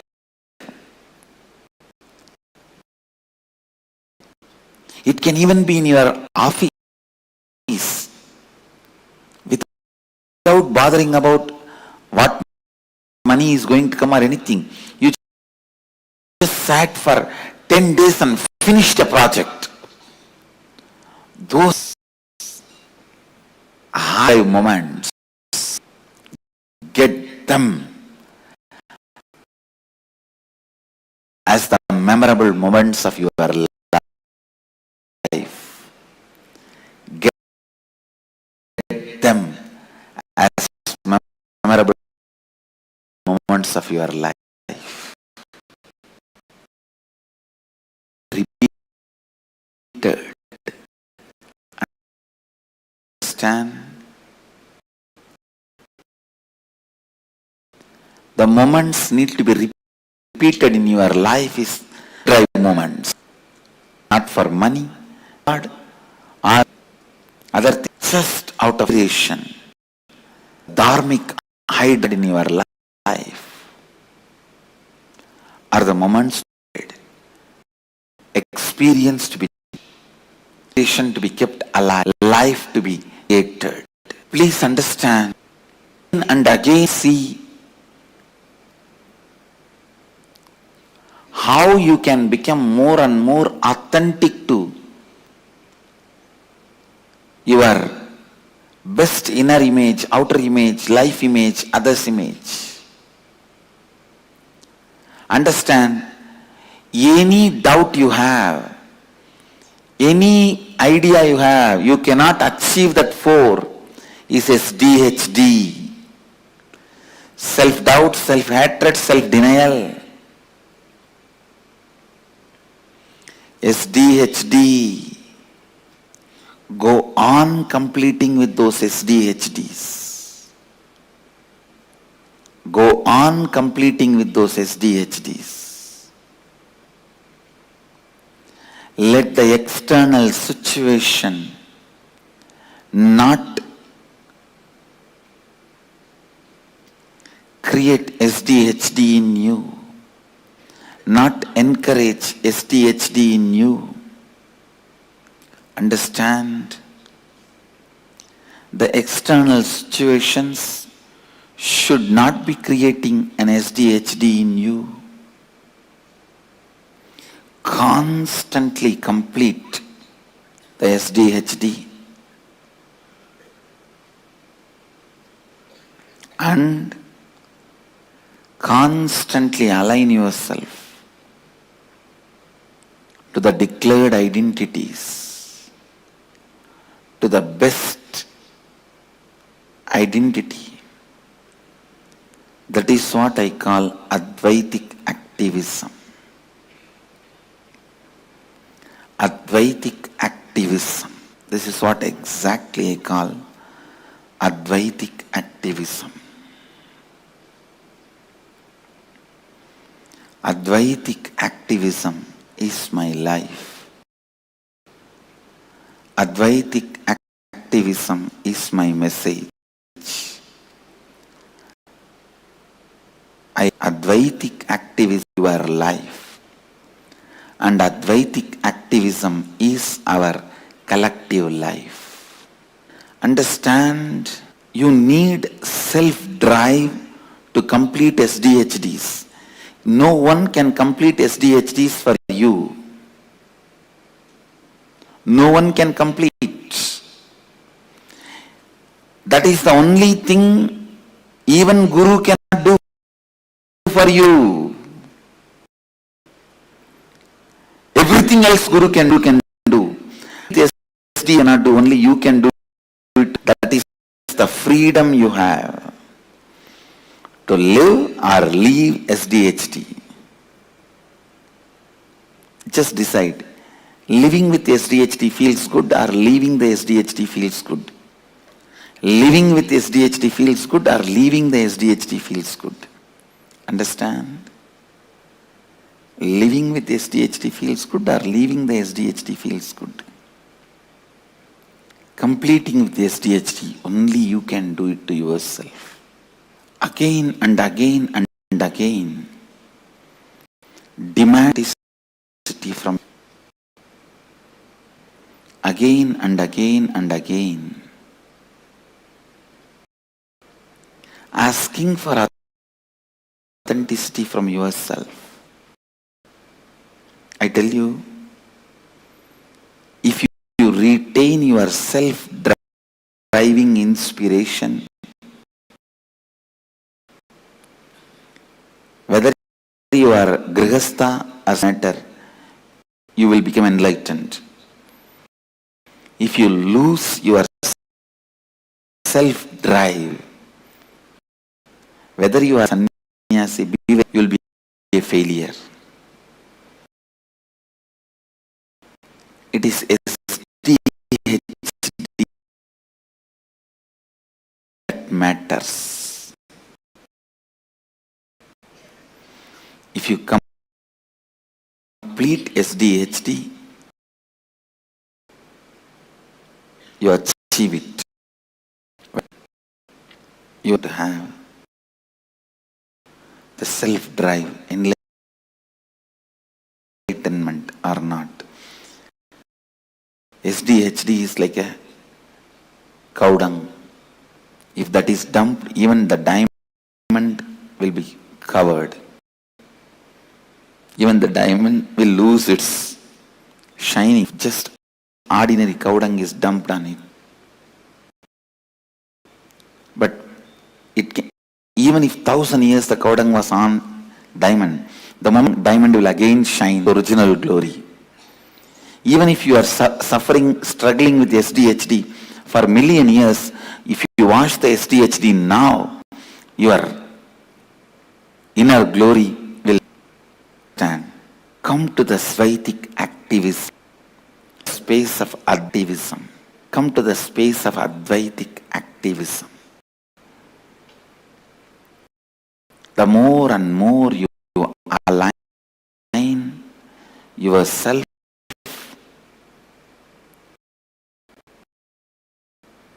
your declared inner image, best outer image, best others image, best life image.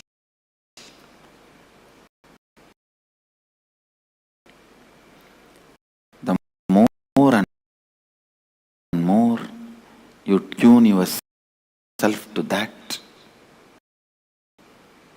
more and more you become authentic. The more and authentic, the more and enlightened. Please see, is the source that a human being means, that is Saraswati. Knowledge is not number of books you read. Knowledge is not number of concepts you know. The amount of self-drive you have.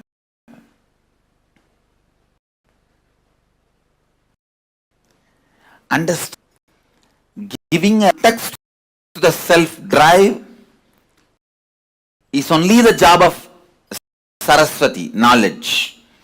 When there is a right context, never gets, if it gets dried up, it is from the wrong context, it is the lower level pleasures, it is not self-drive.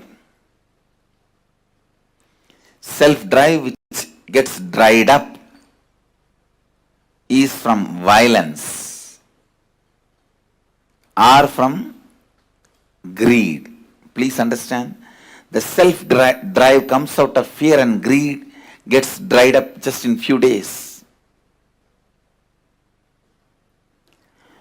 Giving the right context for your self-drive is the job of Saraswati. All the knowledge, the reason for all the knowledge, reason for all the books, reason for all the knowledge transmission mechanism is to give you the right context for your self-drive. To give the right context for your self-drive.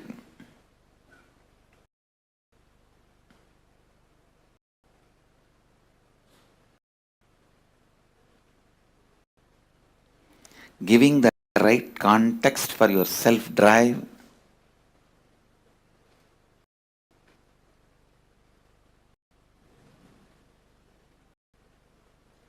is the source, purpose, reason, cause, sole cause of your knowledge. And I tell you, your self-drive is the greatest wealth you can have, which will never be lost, which will come with you for births after births after births. self-drive is the one and only wealth you can carry from one birth to another birth. Please understand. If you want to go to US, you have to change Indian currency to US currency. If you want to come from US to India, you have to change US currency to Indian currency. Currency will not be useful in the other country. Same way, when you leave the body,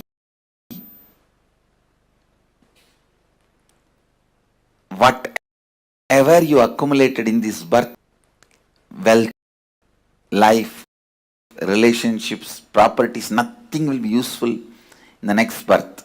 But the self-drive you accumulated will be there with you in your biomemory as your asset. I tell you, self-drive is the Lakshmi. Self-drive is the ultimate wealth, ultimate asset.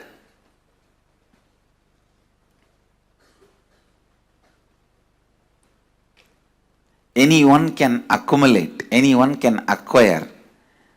Not having self-drive is nothing but deep hatred towards you or towards others, life. I tell you, whoever does not have self-drive has a deep negative pattern about life and others.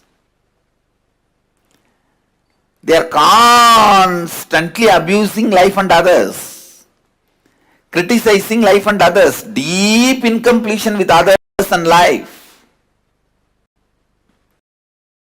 I wanted to remind all of you, all tiredness, all boredom is nothing but self-conflicts and self-contradictions. Self-conflicts and self-contradictions. Self-conflicts and self-contradictions. People drive or reward Kala Bhairava with life. People who don't have that are slammed by life, Kala. Understand, self-drive is life. From the right context, self-drive from the right context, self-drive from the right space.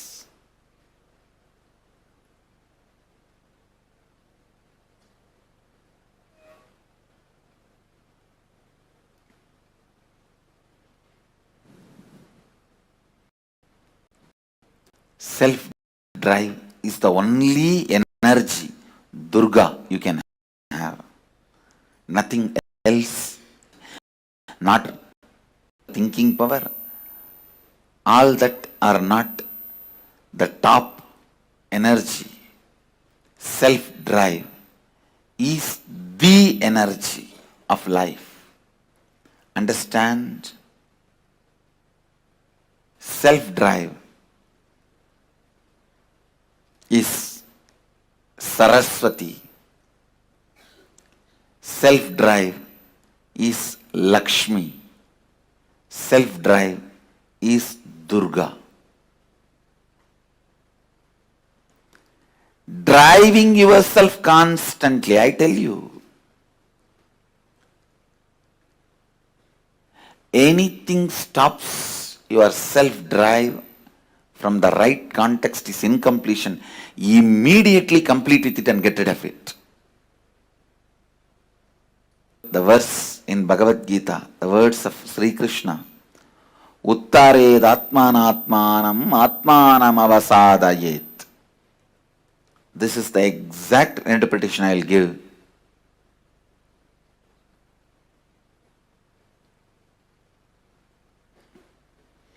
Raising your self-drive by yourself by setting the right context. You will be a great friend for yourself. If you can't raise your self-drive by yourself by setting the right context, you are the greatest enemy for you. It is the self-drive that makes you king or beggar. It is the self-drive that gives you self-respect or not. It's a self-drive that gives you the ability to exist. That is a self-drive that gives you the strength to live. Self-drive is the love for life. Self-drive is the devotion for life. Self-drive is commitment towards life. Self-drive is the scale to measure your authenticity, integrity, responsibility, and enriching.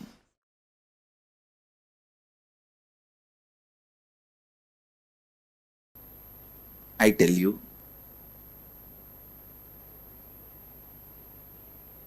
now whatever I am speaking, if you just pen down, when you started developing the patterns, ideas, moving out of your original Advaitic state and relive, it will be literally like a miracle cure for tons of problems you have. Even not having self-drive is a problem. If you find out when you lost the Advaita, that is the time you would have lost your self-drive for life.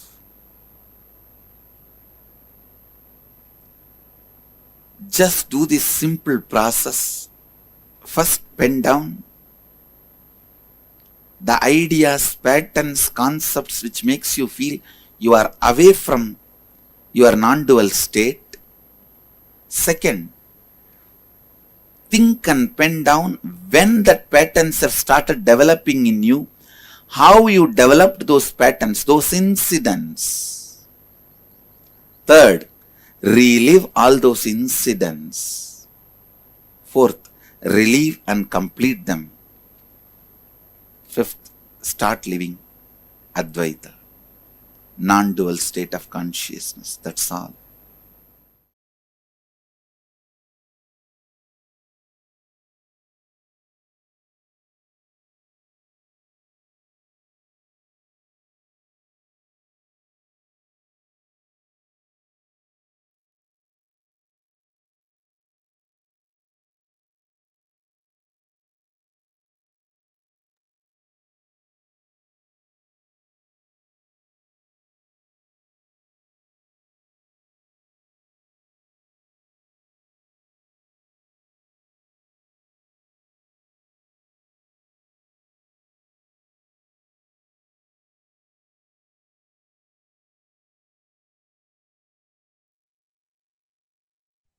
Nithyanandam.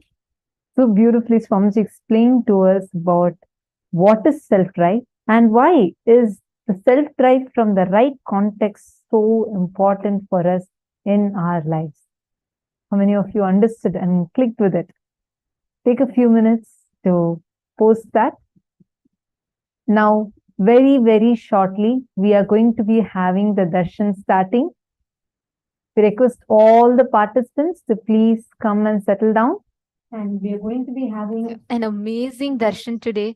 We are going to be receiving the darshan of Ganga Dharamurti and Ganga Visarjana Murti forms of Paramashiva. So today is going to be one of the most important initiations. We learned about superdeterminism, we learned about self-drive, and we are going to be receiving that initiation today. So we request all the participants to please come and be seated. Please settle down in front of the camera. Let us all prepare ourselves to receive this initiation.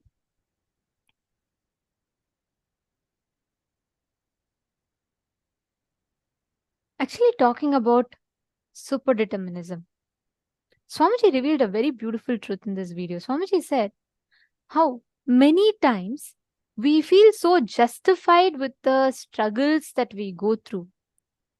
And we feel so so much more legitimate when we tell, like Swamiji is giving the example of how one of the Adinavasis had told Swamiji that they try and they fall to incompletion, they complete and again they fall back into pattern.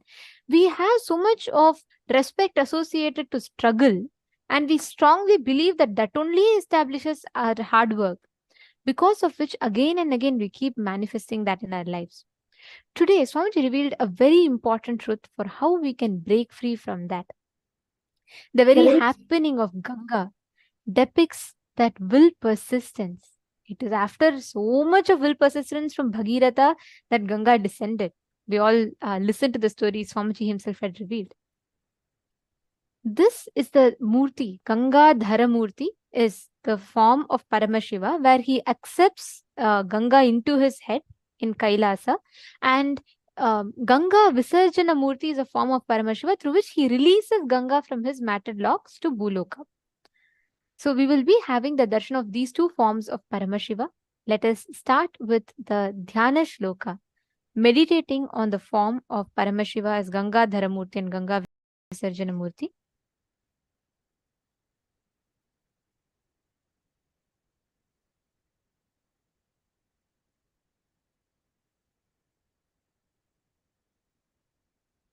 Dhyana Shloka, meditate on the form of Gangadhara Murti.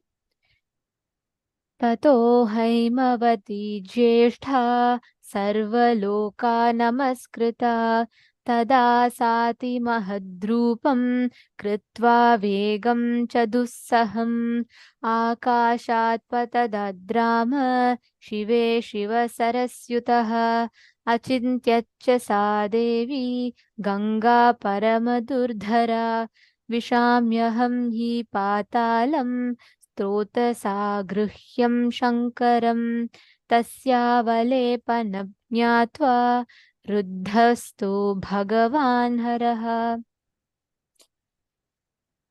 तिरो भावयितुं बुद्धिं चक्रे त्रिनयनस्थधा सा तस्मिन् पतिता पुण्या पुण्ये रुद्रस्य मूर्धनि हिमवत्प्रतिमे राम जटामण्डलगह्वरे सा कथचिन्महिं गन्तुं नाशक्नोद्यतमास्थिता नैव सा निर्गमं लेभे जटामण्डलमन्ततः तत्रैवाभं भ्रमद्देवी संवत्सरगणान् बहून् तामपश्यन् पुनस्तत्र तपः परममास्थितः सा तेन तोषितश्चासि अद्यन्तं रघुनन्दन विससर्ज ततो गङ्गा हरो बिन्दुः सरः प्रति तस्यां विसृजमानायां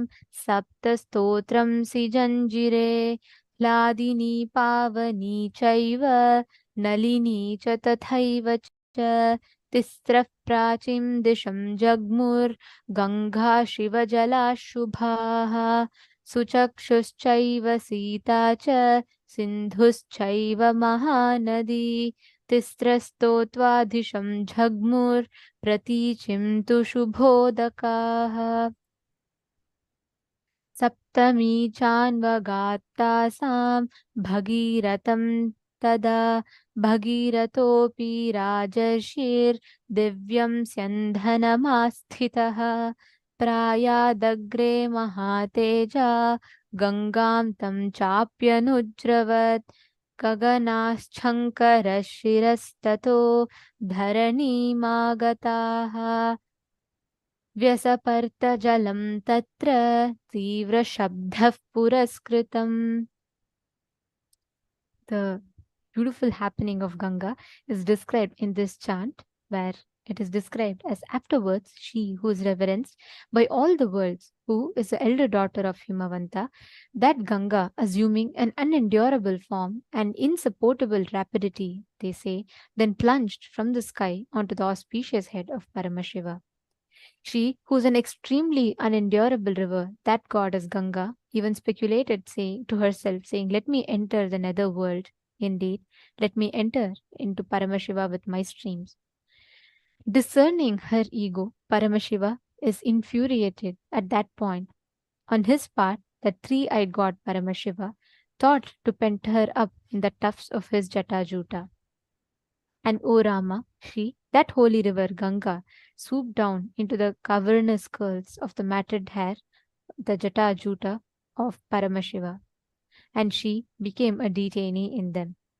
Though she strove hard in one way or another to reach earth, that Ganga is rendered incapable, as she could not gain access for an outlet from any edge of the coils of the jatas of Paramashiva. Hence, she is held there in durance while Devi Ganga whirled round and round in the coils of tufts alone for many number of years. And when Ganga's liberation from those coils is intangible, Bhagirath again firmed up in a marvelous penance in the matter of her descent to planet Earth. O Rama, the legatee of Raghu, with the aces of Bhagirath, Paramashiva is delighted, and thereupon he also releases Ganga, aiming at the Bindu lake in Himalayas. While Paramashiva released Ganga into the Bindu lake, 7 streams have emerged out of it. And thus the 3 auspicious Gangas with the holy waters have cruised eastward, which are known as Hladini, Pavani, and Nalini. Also thus Suchakshu, Sita, and the other excellent river Sindhu are the other rivers, which streamed to the westward direction with their holy waters. Of them, the 7th, Devi Ganga, flowed towards the path of Bhagiratha's chariot. The great, resplendent, the kingly sage Bhagiratha, sitting in a divine chariot, moved ahead, and even Ganga followed him. Thus, Ganga came from heavens onto Shankara's head, and from there onto the earth, and thereon, in earth, her water advanced with a tumultuous sound. The whole happening, the descent of Ganga, represents the ultimate will persistence. No matter what happens, not giving up. Like Swamiji beautifully tells, Ganga does not break Himalayas by her power, but by her persistence. It is her will persistence that even she can break through from Himalayas. If we just look back at Swamiji's life, right, we can see Swamiji is the personification of what we learnt as superdeterminism, what we learnt as will persistence, all that we learn today. Swamiji is the essence. He is a personification of that. Like in every aspect, literally, that's what we see, right? Like how Swamiji lives this and radiates this will persistence. You will see that in every dimension. Today we learned about how not to give up on yourself. You should never give up on yourself. And that is exactly the way how Swamiji is. Not just Swamiji does not give up on himself, he does not give up on any one of us, on anything, any project. What Swamiji had started in his childhood as a passion to carve deities, today is standing tall as the largest collection of deities in the world, which is the Nithyananda Sacred Arts University, where the sacred tradition of deity making, you all need to know, there is no measuring tape that's used. Even now, the deities are made exactly as per the agamas, using the traditional measuring methods, like using a coconut leaf or using the measurements, like just by folding few leaves. That is the methodology that is used. How every single thing, anything that Swamiji started in his childhood, till date, like you would only see so much of persistence, will persistence in making that as a reality. It was even when Swamiji was young, what Swamiji had started, whether it is like organizing the first ever Ganesh Chaturthi or or chanting the Upanishads, like everything.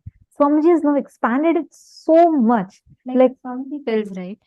Swamiji started one at a time. If we all wait, if we start a project, what would we typically do? We say, oh, let me get things organized first. Let me get enough, let me get enough investments. Let me get enough team. Let me get enough people who can carry out the projects. Let me be sure. Let me have a clear plan. I'll put a clear roadmap. I'll get all the resources needed. Then after everything is there, then let me see. Let me see how I can do it. But Swamiji, like Swamiji beautifully tells, he never waited. He never stopped, or he was never stuck for anything. Constantly making it happen, making it happen, making it happen. That was the essence of Swamiji's life. The best example, I should say, the personification of will, persistence, will, how the manifestation happens just through sincere hard work. That is what is Swamiji.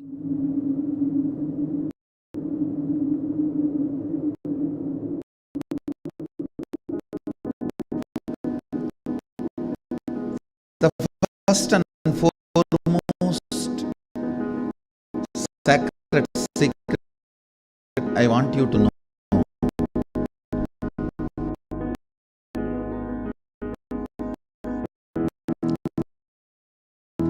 Sadashivatva in you, you are hardwired for it. It's not that your Sadashivatva is gift from somebody, no. Understand?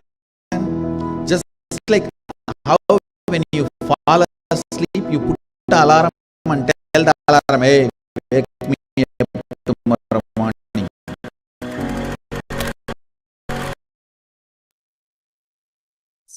Swamiji's whole life, right? Swamiji embodies this will persistence right from his young age. Swamiji started. Every single bit of the way, Swamiji only did one at a time, working hard. This. Today, Swamiji is going to be exact space inside each and every one of us. We're all getting into super determinism. We're all going to be initiated ultimate Paramatma Shakti, the drive to manifest whatever we want as reality. Every one of you sitting here are going to be initiated into that exact space. And time has come to enter, get ready to receive the darshan. Let us now chant the Mahavakya. Om Nithyananda